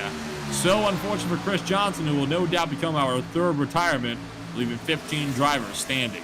So far, everybody is still on the lead lap as well, and I can expect to see a lot of drivers coming back down to the pit road. Yes, everybody should come down pit road right now to get on them freshies. Might as well take them. Well, we got 2 sets left. We got 81 laps left. We should be fine. Everybody can take them and run them out about 40, 50 laps. And Johnson can't. Not Brian Johnson. He only has 1 set left. He has to stay out. I think Craig Wachinski's also only got 1 set left. He does. And he also stays out. So Chad Sullivan and everybody else comes down pit road. Your front row, though, they're going to be out there on 21 lap old tires. That's going to make this a very entertaining restart, I think is the best way to put this. Yeah, that's going to make it very messy. I'm telling you that right now, Nolan. That's going to make it very messy. These guys are going to get out there, and it's going to be a wreck fest. I think a restart caution here is definitely expected with how slow those 2 guys are going to be in comparison to the guys on fresh rubber just behind them. We saw what 10 lap tires could do in just 20 laps. Brian Johnson worked his way from the bottom of the grid all the way up into the lead. As Chad Sullivan leaves pit road here with the rest of the field following off just behind. Let's take another quick step away. We'll give another shout out to the guys that keep our lights on here at the ISCA Stock Car Association. And we'll be right back. ButtKicker. Feel what you've been missing.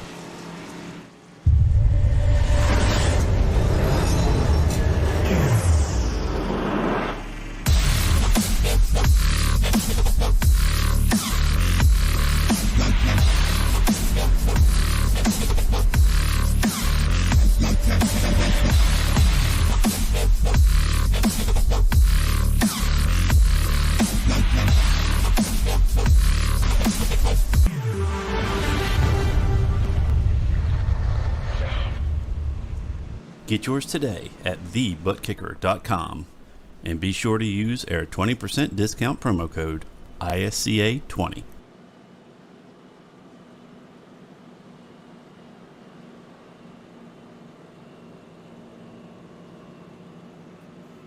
Lights out on the pace car. Brian Johnson and Greg Wyszynski trying to maintain as many spots as they can, but to say they're going to be going to the back in a hurry is a little bit of an understatement here, Al. Two guys on 20-lap-old tires with the rest of the field on fresh rubber just behind them. Should make this a messy restart, to say the least. Yeah, if they can't, if they freak out trying to get out of everybody's way, then hit the wall, this is going to be a mess. I'm really going to be patient and watch this restart. I'm in a very bad position here. I got plenty of cars behind me, plenty of cars in front of me. I'm just pinched right in here, so this could get really ugly really fast here.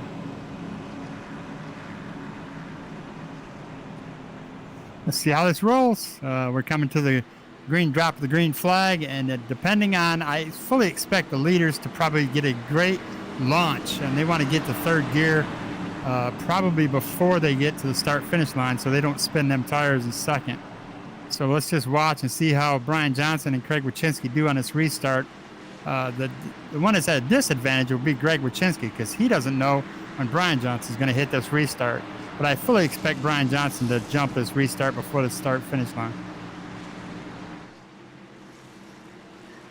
Brian Johnson is the control car. He will take them down for the restart zone as the pace car pulls off. Johnson is off and away. Wyszynski just behind. Greg Wyszynski immediately looks high, and he might let the field through here, kind of get some sense into him, and maybe not try to fight this one out too much. There's no way he's going to be able to keep away the other 13 cars on fresh tires just behind him. Brian Johnson is well clear out in front, and already Wyszynski is starting to drop back in a big way, already just at the edge of the top 5.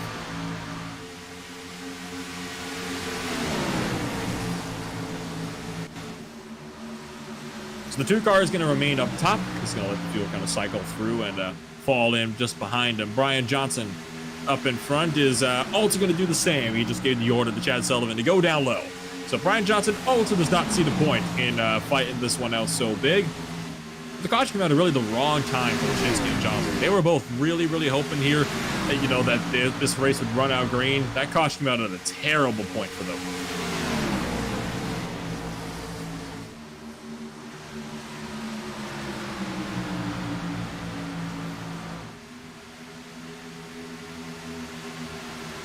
So Brian Johnson still working the outside line. Coming to 76 laps to go this next time by here at the line. Seth Hollander trying to maybe follow in behind. Greg Wyszynski is going to go up high. Once again, let Hollander through on the inside.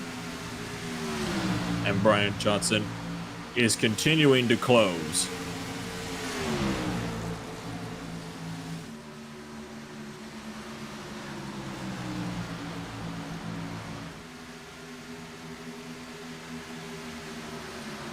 Hornbuckle and Gil Gawk are both starting to try to find their way up there further up in the field.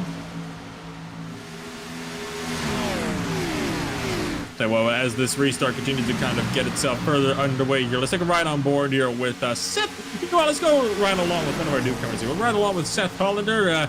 We'll watch the restart continue to play out in kind as take a few rides on board. We'll give our horses a little bit of a rest here, and we'll find ourselves back in just a couple laps.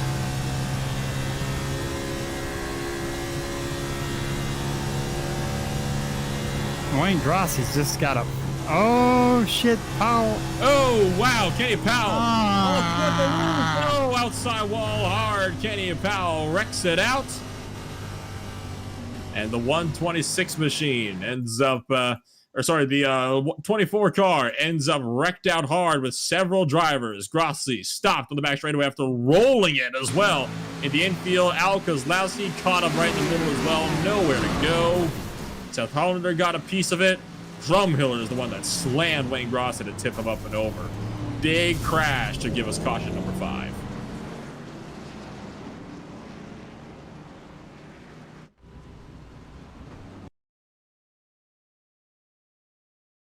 Yeah, that's I've got to roll the tape back on that one here.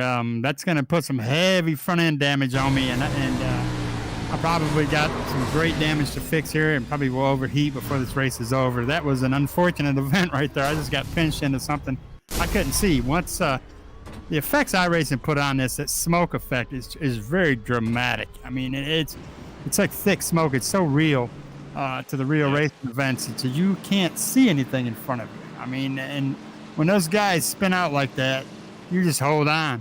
Just, keep your car going straight and try to do the best you can. Caution is back out in the air. Let's take another quick shout out here to ButtKicker, and we'll find yourselves back in a few moments. ButtKicker. Feel what you've been missing.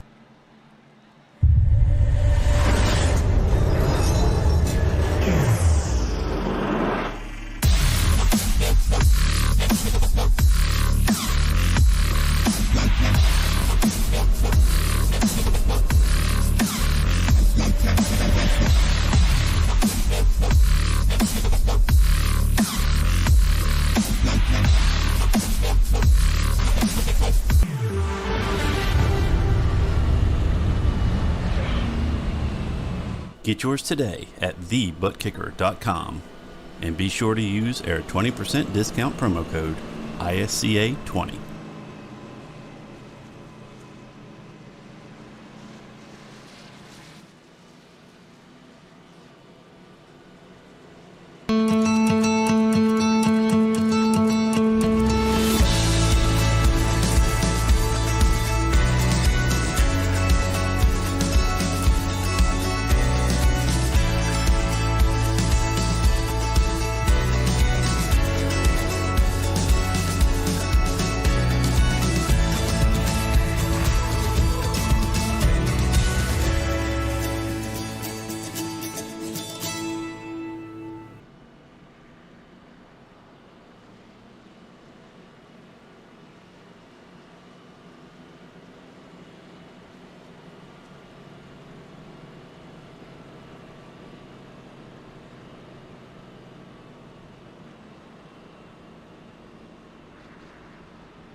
Coming to the close of caution 5, Chad Sullivan leads, Schaffner second, Gil Gawkin third, Hornbuckle fourth, Mulligan fifth, Hollander sixth, Hagel in seventh, Kling eighth, Johnson ninth, Wachinski 10th, Drumhiller 11th, Powell 12th, Kozlowski 13th, with Olsen in pit road, rounding out the 14 cars left on course.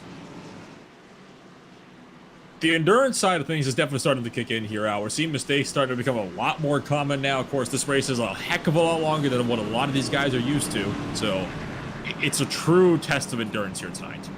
Yeah, I spoke about it earlier. Patience, patience, patience. And these guys have lacked it. I mean, right now, if you were to pit, you actually can make it to the end on fuel. I don't suggest it, but let's see what these guys do right now. Let's see what this restart brings, because I guess we're all on old tires here. Chad Sullivan doesn't even wait for the restart zone. He goes really early, and we are back underway from Charlotte.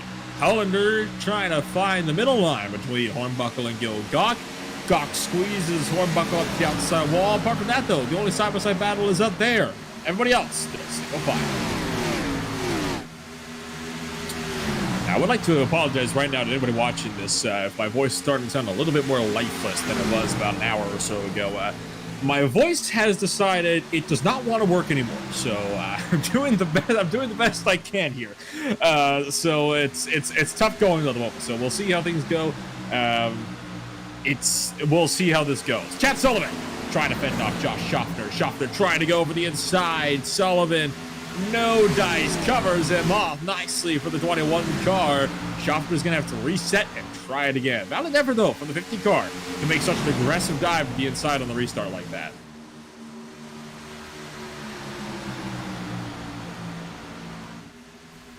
Yeah, I can see how these guys are extremely loose up here. I've loosened my car up quite a bit, and as this goes darker here, the track, it's pretty slick. Gil Gawk smacked the wall that last time by out before. Sent up a shower of sparks right in the face of Matt Hornbuckle. Now Hornbuckle goes to the inside of Gawk. down the back straightaway into turn 3. He's trying to go for the 3rd position up front. Schaffner tried to make a run of the lead for it, but around Sullivan, but the apron couldn't get there. Hornbuckle up to 3rd. So Matt Hornbuckle now up 13 positions since he started this race. Looking for the inside of Schaffner now. The 56 car, he's not waiting around. He is going to try to really push this one around the inside line. Oh, but he is so loose. The inside line has no grip right now. Everybody is always breaking loose whenever they go through there. Such a risky place to be right now.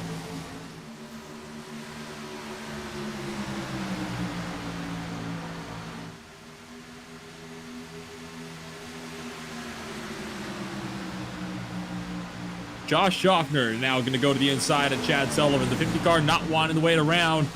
Going to try to have a run here at the race lead. Can he get it done off of 2? No, not quite yet. Sullivan still has the nose in there around the outside. Schaffner's trying to squeeze him up, scare him out of defending this one. But look at that. Sullivan working at the top side, trying to fight off the 50 car of Schaffner around the inside. And looks like Chad Sullivan is still gonna have to. He has a lot of work if he wants to handle that position. Oh, but so close to the quad oval. And now Schaffner is gonna continue to hold the inside line. One hell of a battle we got going here for the race lead. Matt Hornbuckle gonna be right up behind the 56 car. He's trying to find his hat in the ring, potentially go for the race lead as well. He's up 13 spots. He wants to make that 15 spots on the day.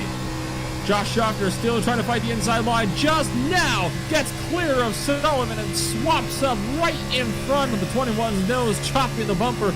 Sullivan tries to go for the pass in the grass. No dice over Sullivan, trying to find the inside line. He gets loose as he taps the brakes there. Matt Hornbuckle just behind, gives him the bumper through 1 and 2 as he tries to pick up 2nd. Yeah, I like to see that up there, Nolan. I like to see those guys racing like that because that just means there is another caution in the making. I almost had a little problem here. I had Eric Kling here. I don't know. He's got a very loose race car, and he was racing me left and right. I had to just give up and let him by. I mean, I'm a lot faster than him right now, but I'm not going to stand a chance to be on the back of a wrecker because his car is out of control.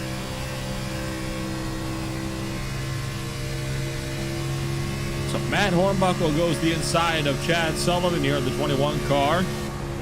And Hornbuckle takes that inside groove. Oh, nearly tags the 21 though, nearly washed up right into the driver's side door of Sullivan. Sullivan does give him the space though to work with, so that puts Hornbuckle up to 2nd now, just behind. Gil Gawk loses out on 4th place to Connor Mulligan. Mulligan's going to try to take the diamond off technique. Brian Johnson is clutch and coasting. I just heard him put in the clutch in for turn 1 and coasted all the way through until 2. So Brian Johnson is trying some kind of interesting fuel strategy to try to make this one through. Maybe just conserve a little bit more tires. He's doing the same in 3 and 4. You know what? Let's ride on board here if we can with Brian Johnson here. We'll go on board with him here into turns 1 and 2 here. And we'll see if he does it again. But he did that through 1 and 2 this last time by and 3 and 4. Now the thing is, Johnson is only 11 laps in on this stint here. There it is again, clutch and coasting. Now, it's very early still to be trying the clutch and coast technique when you know you've got like one more stop left in you. What do you think? He's not doing a fuel run for that. It is as the track is getting nighttime, it's probably cooling off a little bit and it's making it a little bit slicker. So he's trying to plant the front end and coast it in around the corner so he doesn't have to eat up his tires. That would be my guess. And he possibly could be trying to set himself up to where if he can go roughly about to lap 190, all he has to do is stop for fuel and keep the tires he's got on it and short pit it. Man, so seems to be working for him. He's actually gaining some significant time here on Mulligan, Sullivan, Hornbuckle, and Schaffner just up the road. So this is actually working out for Brian Johnson. That's a genius strategy. I need to try to practice that if I ever get back into official racing gear. That's actually a good technique. So I would take you some notes from this one from Brian Johnson. Just up in front of him, he's starting to reel in on the battle for 4th and 3rd. Chad Sullivan and Connor Mulligan.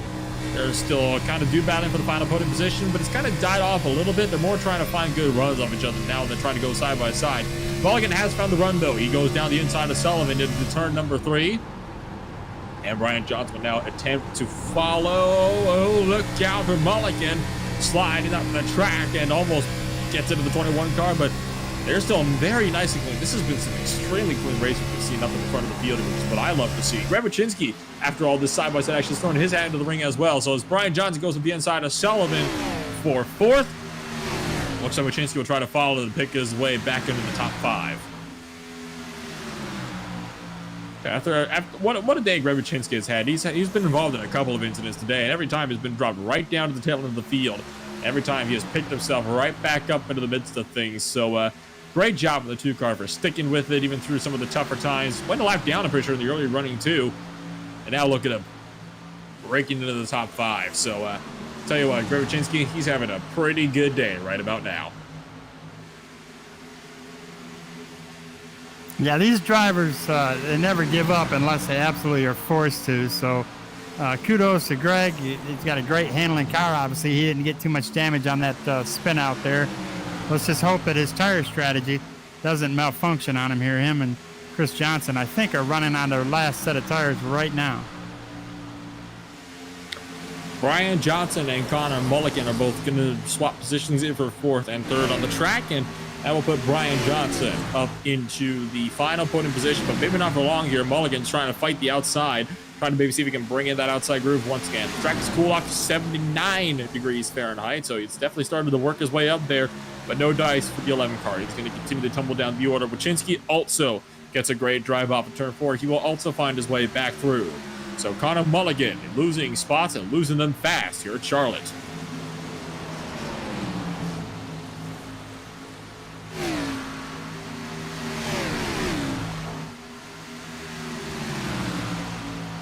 I'll tell you what, we're coming up here to the last quarter of the race here. I wanted to do this earlier, but I didn't quite have time to. It got a bit too busy. So let's take a quick little break here for, not just any break though. We'll take the ButtKicker midway race break. About 3/4 of the way now at this point in time. We'll run through the running order here so far in this race under green. Schaffner leads. Hornbuckle up 14 positions. Most gained out of anybody so far today is up in 2nd place. Brian Johnson is in 3rd. Chad Sullivan is still in battle with Connor Mulligan for the final position inside the top 5, running for 5th and 6th. Gil Gawk is in 7th, with Seth Hollander in 8th. Eric Clay 9th. Pat Gale is in 10th. Paul Wilson 11th. Al Kozlowski in 12th. Kenny Powell about to go a lap down here in the 13th position. He just did go a lap down just this last time by. 5 cars so far have DNF. Those drivers in order are Drumhiller, Grossi, Chris Johnson, Blake Hoffman, and John Mullins. The earliest retiree, 84 laps ago. The most recent, 11 laps ago. That was Drumhiller. Not sure what happened to him. Probably something during the pit stop cycle, if I had to guess. So this has been a pretty clean race so far today. Only about 4 or 5 cautions, which considered it's a 300-mile race, the longest on the season. Really not too bad, all things considered. Oh, Sullivan's trying to make it 6, though, as he just had a big moment off of turn 4, but managed to survive it. Yeah, knowing now this track is cooling off quite a bit, my car is all of a sudden start wanting to act right here. A little too late. I'm way back here. I mean, I'm just battling right now just to stay on the lead lap. So I think I'm just going to ride this out. I'm probably going to take this thing all the way to my fuel mileage, which is about another 40 laps. So I may not pit again until about lap 180.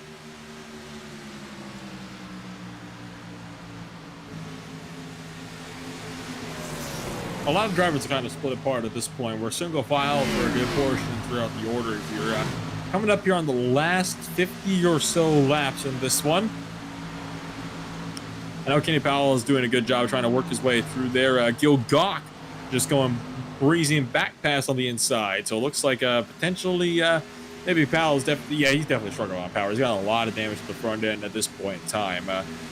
Tell you what, Al, I mean, what are your thoughts here on how this race has gone so far from your perspectives? I mean, it got a little messy towards the halfway point, but apart from that, I mean, this has been a phenomenal race so far. Yeah, it's been fantastic. I mean, like, I can't say enough about these drivers. These are some top grade drivers right here. And unfortunately, we had a few good drivers that had been caught up in a mishap, and myself included in that mishap. But, you know, it's Charlotte Motor Speedway. I mean, this is a phenomenal facility. I absolutely love racing this track. And without the hiccup from my racing this week, I mean, we had a mess up on the Chevy setup where it had a huge disadvantage, we probably would be. I probably win 2 or 3 of these already this week, but they let us know come Wednesday, which was yesterday, that there was a huge disadvantage for the Chevrolet, and we had spent, my race team G&G, Gas and Go, had spent from Saturday on building a setup for a broken car. So we're at a huge disadvantage right now. Matter of fact, I'm just running a setup that I've just been working on since about 6 p.m., so it's got a lot of tweaking left in it. Sullivan just got cleared of Connor Mulligan as we are now under 50 laps to go in the final quarter of this race. Sullivan's going to try to find the inside again of the 11 car. These two drivers swapping spots about every lap here. Oh, but Sullivan really sideways. He's more turning right to left that time through 3 and 4. So Chad Sullivan is definitely struggling for grip at the moment in his machine. What's the fun of these guys as well? Brian Johnson and Greg Wachinski, the two drivers on the freshest tires in the field so far. They're also having a pretty good run of things, running 4th and 5th. Kind of swap tractor at the moment. They're going back and forth into these positions. They're not able to break away from each other, but they're able to kind of continue to get back past each other. And caution flag flies once again. So we are now under caution number 6 on the day. What happened to bring this one out? Do you have any ideas, Al? Looks like, oh, Chad Sullivan.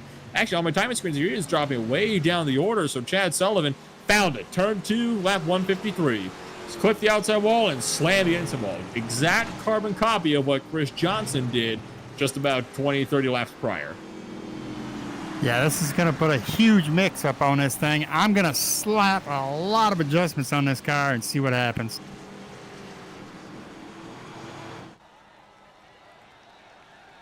Vandy, the pace car driver, takes it down pit road. Now, if anybody has a set of tires left, this is the time you want to use them. It's the perfect time to do that, as a matter of fact. I mean, what you got under 50 laps to go, this is about the prime time for those tire lives, so this will be the time for everybody to come down pit road. Kenny Powell takes his lucky dog for a pass as here comes the field.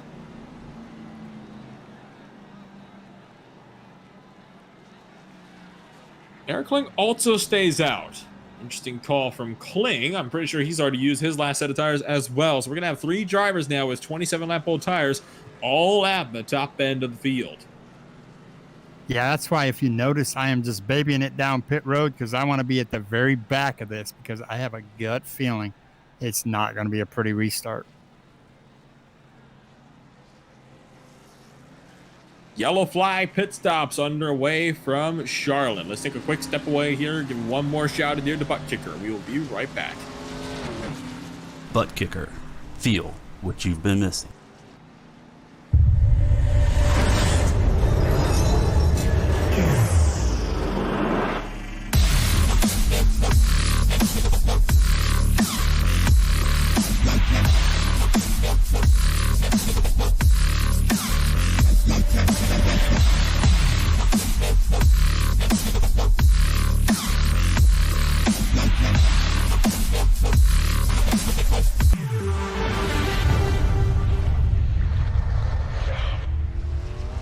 Get yours today at TheButtKicker.com and be sure to use our 20% discount promo code ISCA20.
Coming to green with 43 laps to go. Josh Schaffner is going to be the control car. Matt Hornbuckle is going to be up there in the 56 car to help him out on the top side. Hornbuckle up the most spots of anybody so far today. That is 14, rivaled only by Paul Olsen and Robert Pattingill, both up 11 and 12 respectively, but those drivers are typically slower. We'll have to see what they're going to do. This is as far as they've been all race long so far. Schaffner gets the jump. We're back to green flag racing here from Charlotte.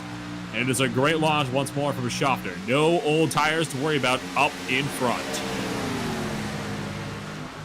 Pattingill is already moving way to the outside line. He's letting everybody through on the bottom. He doesn't see any point in fighting these guys. He knows they're going to get by him regardless. Oh my goodness me. 3 wide down to the bottom. Look out, Seth Hollander. Big sideways moment for the 10 car. Right behind Brian Johnson. Got his own air taken off of him. Had a massive slide on the back stretch, but we're still green. Managed to survive that one.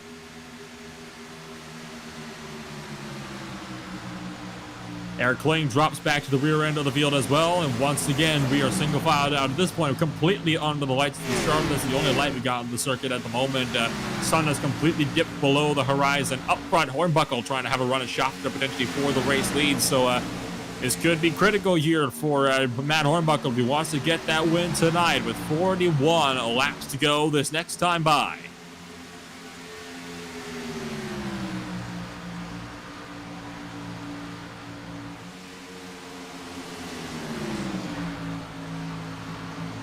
And Eric Kling appears to have had some kind of a problem as well off the corner. It looks like he had a big bobbling moment on the exit of 4. Robert congratulated him on a nice save there in the 88 car. So drivers still having their own moments here. The fatigue is definitely starting to set in. I mean, this is one of the longest races on the night. I mean, the only race I think that could compare is maybe Atlanta. That's 167 laps though. This race is a good like 33 laps longer, so it's a long one. It is an incredibly long event. Yeah, these guys are starting to feel the fatigue here, and they're starting to get a little loose and squirrely up in front of me here. I'm just going to mind my business right here in 6 and hope and pray these guys can hold it up. Looks like there's a battle for the lead. Indeed there is. Hornbuckle trying to have a run on Josh Schaffner, but can't get the inside. Schaffner able to pinch Hornbuckle down towards the apron and kind of force him out of line there with the dirty air. Hornbuckle not able to get the good drive up the corner without pushing up into the 50 car. So Schaffner still trying to do a good job at hanging on any positions he can here. Matt Hornbuckle trying to find a way through as well. He will try it again down the turn number 3. Gets the nose in just barely. Schaffner going to take the same strategy as before, trying to really shove him down, but shoves it down too much that time by. Ends up losing out on ground himself there. So now drag racing it out towards the start finish line, separating them at the line just 21 thou. So these drivers very, very tight here at the top end of the field. And now Hornbuckle is again getting pinched down by Schaffner. These two drivers side by side for the race lead, and nobody is willing to give an inch. Phenomenal. This is great watching this in my mirror or in my windshield here. These guys are really doing a job here. Doing a job in. Oh, we got one in the grass. One in the grass. One in the grass. Whoa. Oh, Olsen. Also with major troubles there off of turn number 4. We'll check in with that in just a moment. We're still racing for the race lead. Schaffner still trying to work his way around Hornbuckle. They've been side by side for the better part of 4-5 laps now. At this point in time, Hornbuckle is burning his tires up. He's on his last set, and just there, he finally gets clear. Now, let's see if we can get a look back at what happened to Paul Olsen.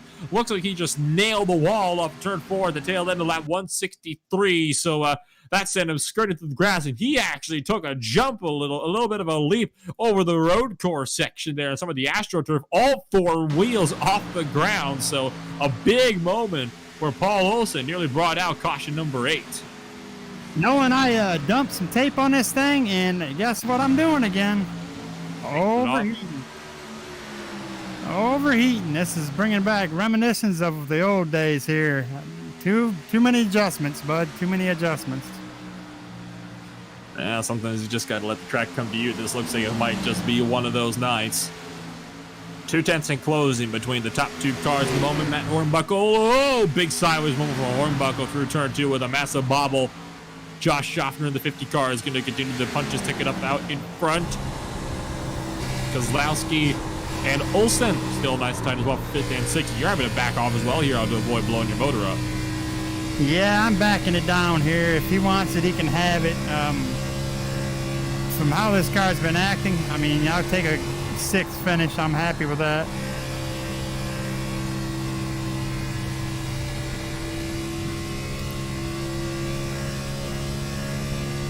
At the moment, that little battle between Keselowski and Olsen is the closest thing we got in the track, so we'll keep our eyes on this one here.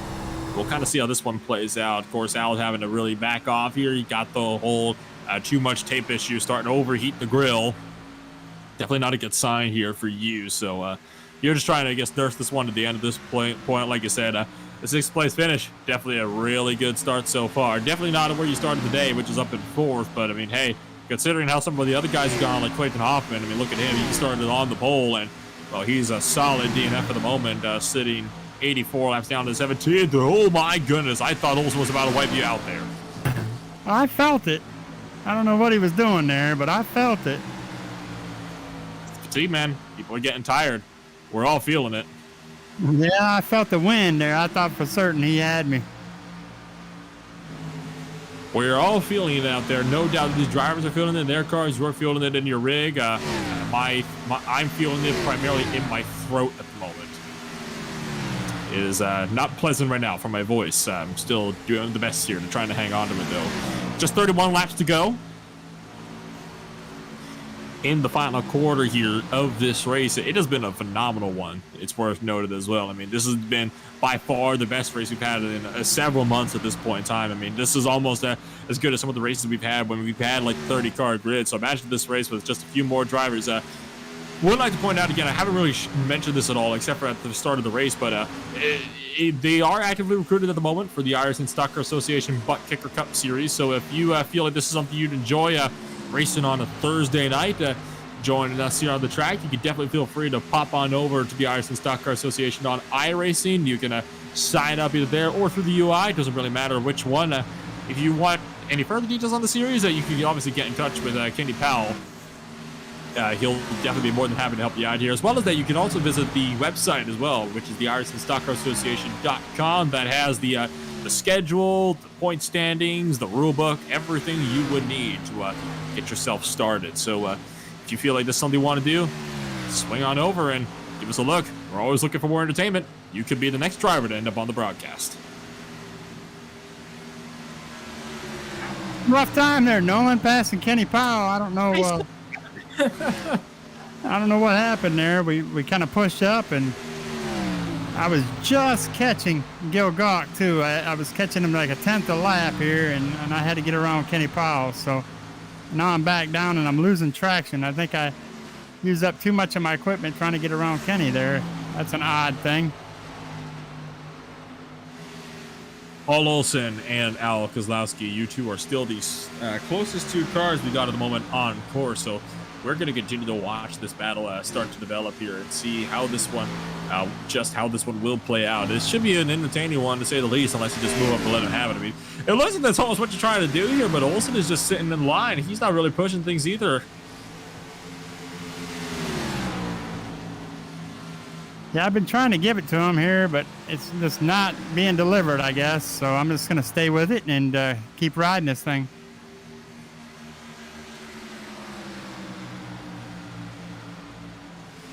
Eric Kling is being caught now by the race leader. Such a shame for Eric Kling. He was running so good up in front. You know, he was high up as 3rd place today. Then he just had those issues that I've seen him done well down the timing order, and he's just now went 1 lap down. It is such a massive shame for that 88 car. He had such a good shot today, having a good finish. We'll have to see what he can do next week at Sonoma in the season finale here. But yeah, I almost feel sorry for the 88. I mean, he had one of the best cars out there today, arguably, at the start of the race. Yeah, that incident, if you remember, with I think it was John Mullins, when Kling kind of pushed up and cleared himself across Mullins' door and spun them both out on the back straightaway.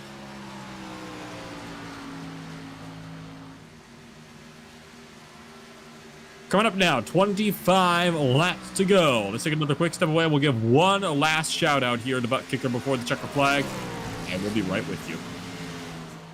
ButtKicker. Feel what you've been missing.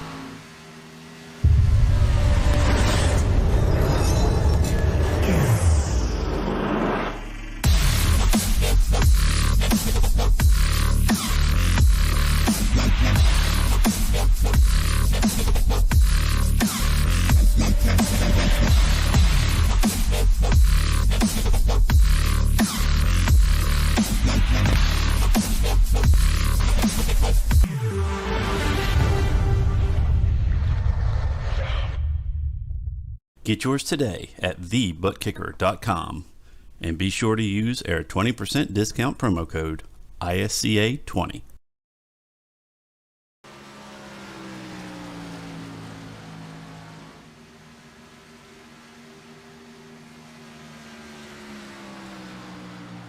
Let's go ahead and go in car with some of our race leaders up here, Nolan, and give your voice a little bit of a break. I hear you're cracking up a little bit there. Why don't you get yourself a refreshment and let's just go in car, and I'll try to kind of commentate from this driver's wheel here and tell you what I can see. I mean, I can't see much. I only see Paul Olson and Eric Kling in front of me, Gil Gawk. I see those drivers, but I don't see anybody behind me as they're about 3.5 seconds behind.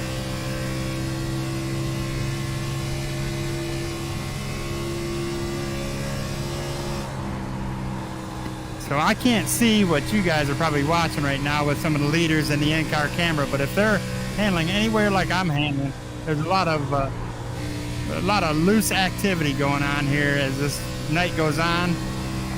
Myself, I'm trying to get around here and watch Paul Olson get around Eric Kling here, a lap down car, and hope he can make a clean pass without Eric Kling getting into him there. We're looking further up the road here, just a little ways from you, Al, here. I'm looking at 4th and 3rd place. We got Gil Gawk and Connor Mulligan. They're about 0.6 of a second apart, and that gap is actually starting to close in significantly here. Gil Gawk applying the pressure here on the 11. Of course, Connor Mulligan, one of the brand new drivers coming into this race here today, and what a performance it'd be from the 11 car to come on out, your first ever race in the ISCA, and get a podium finish. That's the way to go about and doing it. But Gil Gawk is definitely trying to upset all that hard work that he's put in so far today. Yeah, Gil Gawk has got his steering wheel tight in his grip there, and he's trying everything he can to make it happen, to get on that podium.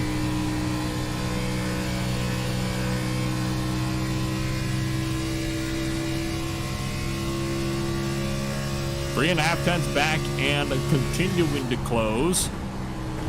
Mulligan's taking a higher line, trying to find some of the rubber that was laid down up there very early in the race when the outside line was the dominant place to be. Gil Gawk is still working the inside, trying to find a way through. 19 to go. Gil Gawk's got time to work with, and at the rate it's closing, he's going to get by him here the next couple laps or so. So he's got some time to not just get past him, but also start to build a gap as well. They both actually started to almost catch Matt Hornbuckle as well, who's just 1.4 seconds up the road. So Gawk has potential. Maybe he can go for second here if he can keep this pace up. I'll tell you, the driver I'm watching in my rear view here is Seth Hollander. He is coming, boy. He was about 4 seconds behind me. Now he's 2.3 seconds. So if I don't click these laps off fast enough, he's going to take 6th place away from me. That is worth noting as well, is right when we went to commercial there, Paul also managed to get past you for the 5th position as well. We forgot to mention that one. So that puts Olson up into the top 5. One of the first times he's been there really all season long. He's usually one of those drivers that's been falling further to the tail end.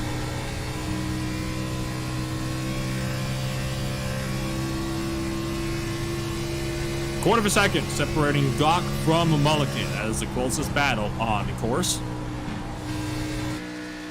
Mulligan still trying to hold Gawk behind, but it might only be a matter of time here. I think the 11 car's days as the last driver on the podium here are a little bit numbered. Well, I'm watching Paul Olson, and his car is starting to get a little squirrely here, so if he can't keep it under control, he's going to get passed.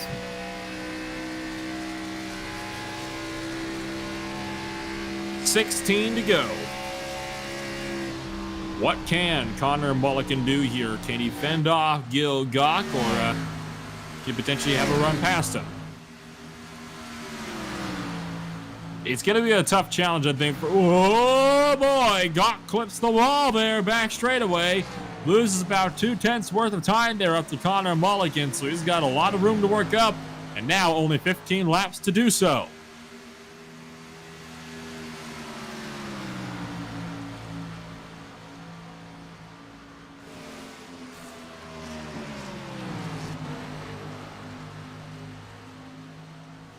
The gap back down to a quarter of a second. Gawk has got this thing dialed in. Now just 0.2. At this point, Mulligan started to go a little bit more defensive.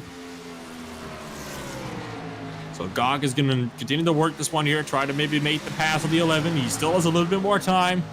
Just over 110 here. Gawk is in striking distance. He could go for this move here if he really wanted to. 14 to go. You could see a swap here for the final spot in the podium positions. Mulligan goes high, tries to get the run. Gawk goes low. The 85 car trying to get the drive off, but still not quite close enough. Goodness gracious, though. This is one heck of a fight we're seeing.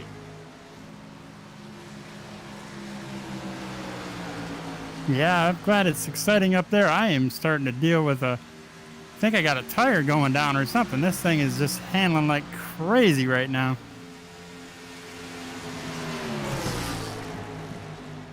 Mulligan's doing a good job trying to keep Gilgok behind him here. He's still working the 11 car, trying to fend him off in the that third place up there. Gilgok is still sticking with it. Oh, but even Gilgok is getting all sorts of squirrely down the back straightaway. He might be doing the same thing you are.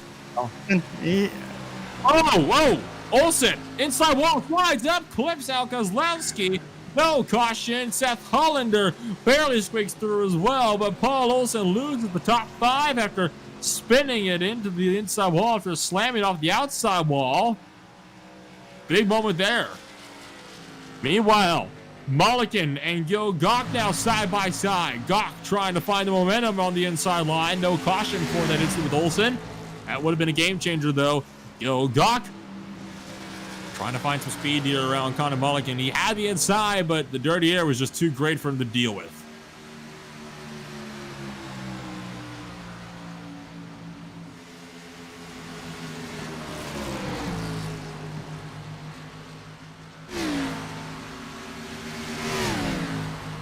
Coming to 10 to go here. What a moment that was, though. That was definitely a close one for you, Will. Definitely did make me pucker a little bit there. And that gave Seth Hollander an opportunity to really catch up on me because I had to check up here. So I'm probably going to miss out on my top 5 here unless Seth does something crazy and wrecks in front of me. I guess I'm going to settle for a 6 after all. Joe Gawk is going to get the pass done on Connor Mulligan. Mulligan's going to now try to take it back around the outside of 3 and 4. Gawk got clear through 1 and 2 on the bottom. And Mulligan is still doing a fantastic job of running the outside line. That is where Mulligan is so strong right now. Gil Gawk can get close, but he just cannot get enough speed up the inside to properly make the pass here. So under 10 laps to go. Gil Gawk starting to run out of time, and I'm starting to think he might not be able to do it.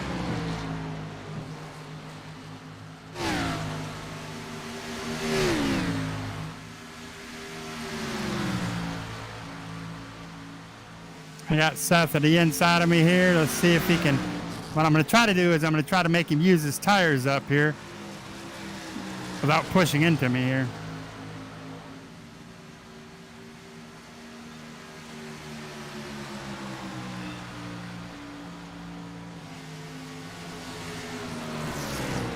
Take a look back here at the battle for 5th and 6th. Kozlowski now side by side with Seth Hollander in the 10 car.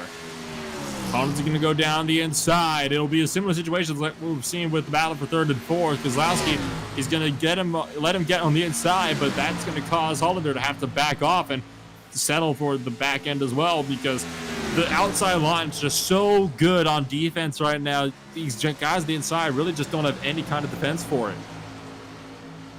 So what he's going to try to do is he's going to try to push me to the inside and force me, but I'm going to stay on the outside. He's going to probably give it to him here. And he's clear. Seth Hollander up to 5th place. Al Kozlowski drops back to 6th with less than 10 laps to go. This leaves just that one battle up in front to be decided between 4th and 3rd. Gil Gawk is still looking for it every lap. I think at this point, he's got to try to follow Mulligan. You know, kind of use the draft as advantage there, get the same run off the corner. Here comes Paul Olsen having another big moment down there. He's going to go to the inside. I think Paul Olsen might have had another, actually minor half spin down the front stretch there. No, actually, you know what? Paul Olsen does have a tire down here, Al. Cruising at 130 miles an hour. Yeah, I figured as much. That's a mess right there. I don't know how many of these other guys are going to have the same problem. We got 6 laps to go, and I need to start watching that myself. And he doesn't want to pit either. He wants to keep as many spots as he can here. So that's the struggle here. Paul Olsen just trying to lift this one through to the end of the race and maybe get away with it. Battle for fourth and third is still on, and they have now caught lap traffic at Kenny Powell. That's going to screw Gil Gawk royally. I think that lap traffic there of Kenny Powell might have just settled how that fight's going to play out.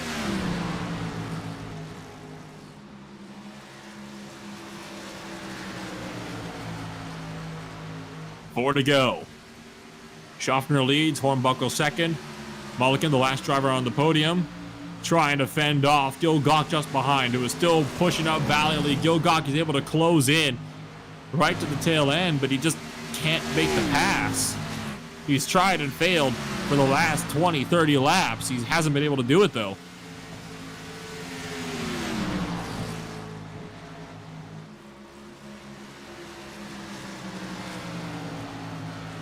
Oh, bad run for Mulligan, though, through 3 and 4. Gawk down the inside. He takes away third place. 3 laps to go. Is that the decider for the podium? Now, Mulligan has got to try to get the drive around the outside. The 11 car is still going to go to the outside line and try to maybe get the run, but it won't be enough. I think Gawk's going to have this third place now.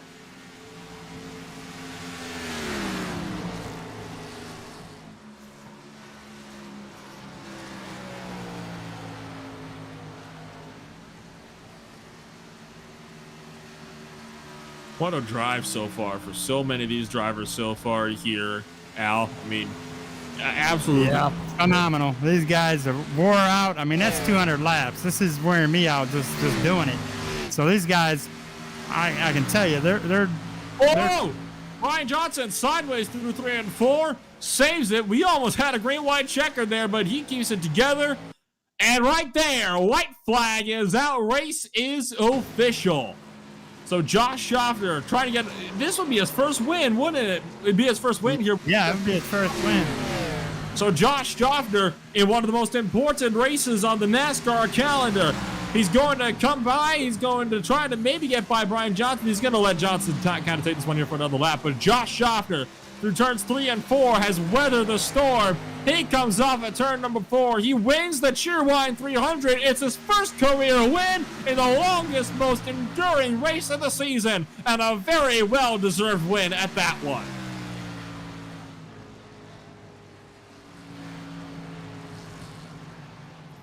What a glorious sight to see there. Chris Johnson did, I believe, come out on the track to finish the race under his own power. As the last cars now come across that start-finish line, just waiting on Brian Johnson. So let's take a run here down at the ButtKicker post-race results. Josh Schaffner takes victory. Matt Hornbuckle sits in second, with Gil Gawk rounding out the podium in a hard-fought fight with Connor Mulligan.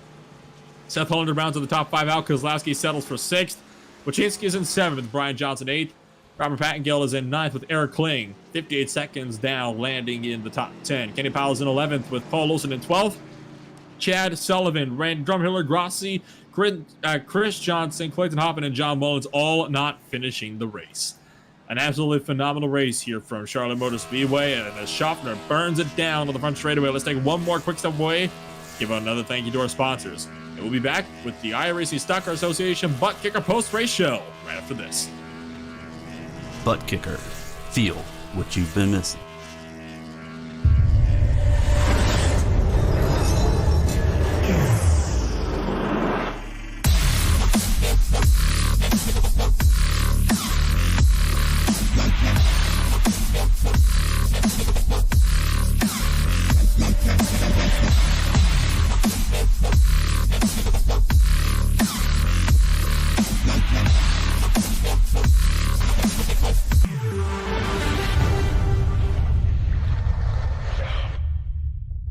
Get yours today at TheButtKicker.com and be sure to use our 20% discount promo code ISCA20.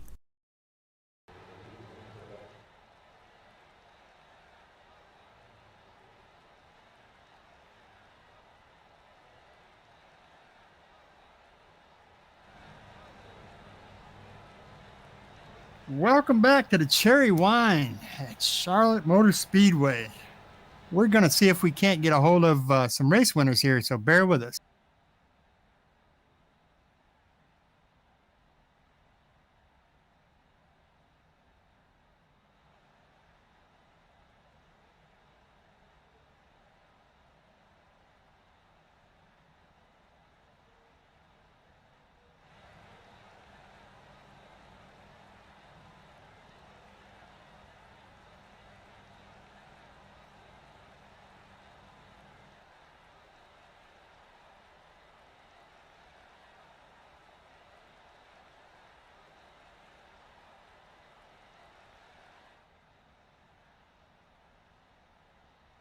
Welcome back to the Charlotte Motor Speedway as we're going to have a quick conversation with the second place and newcomer to the ISCA, Matt Hornbuckle. Matt Hornbuckle, Al Kozlowski in the booth. You got a copy?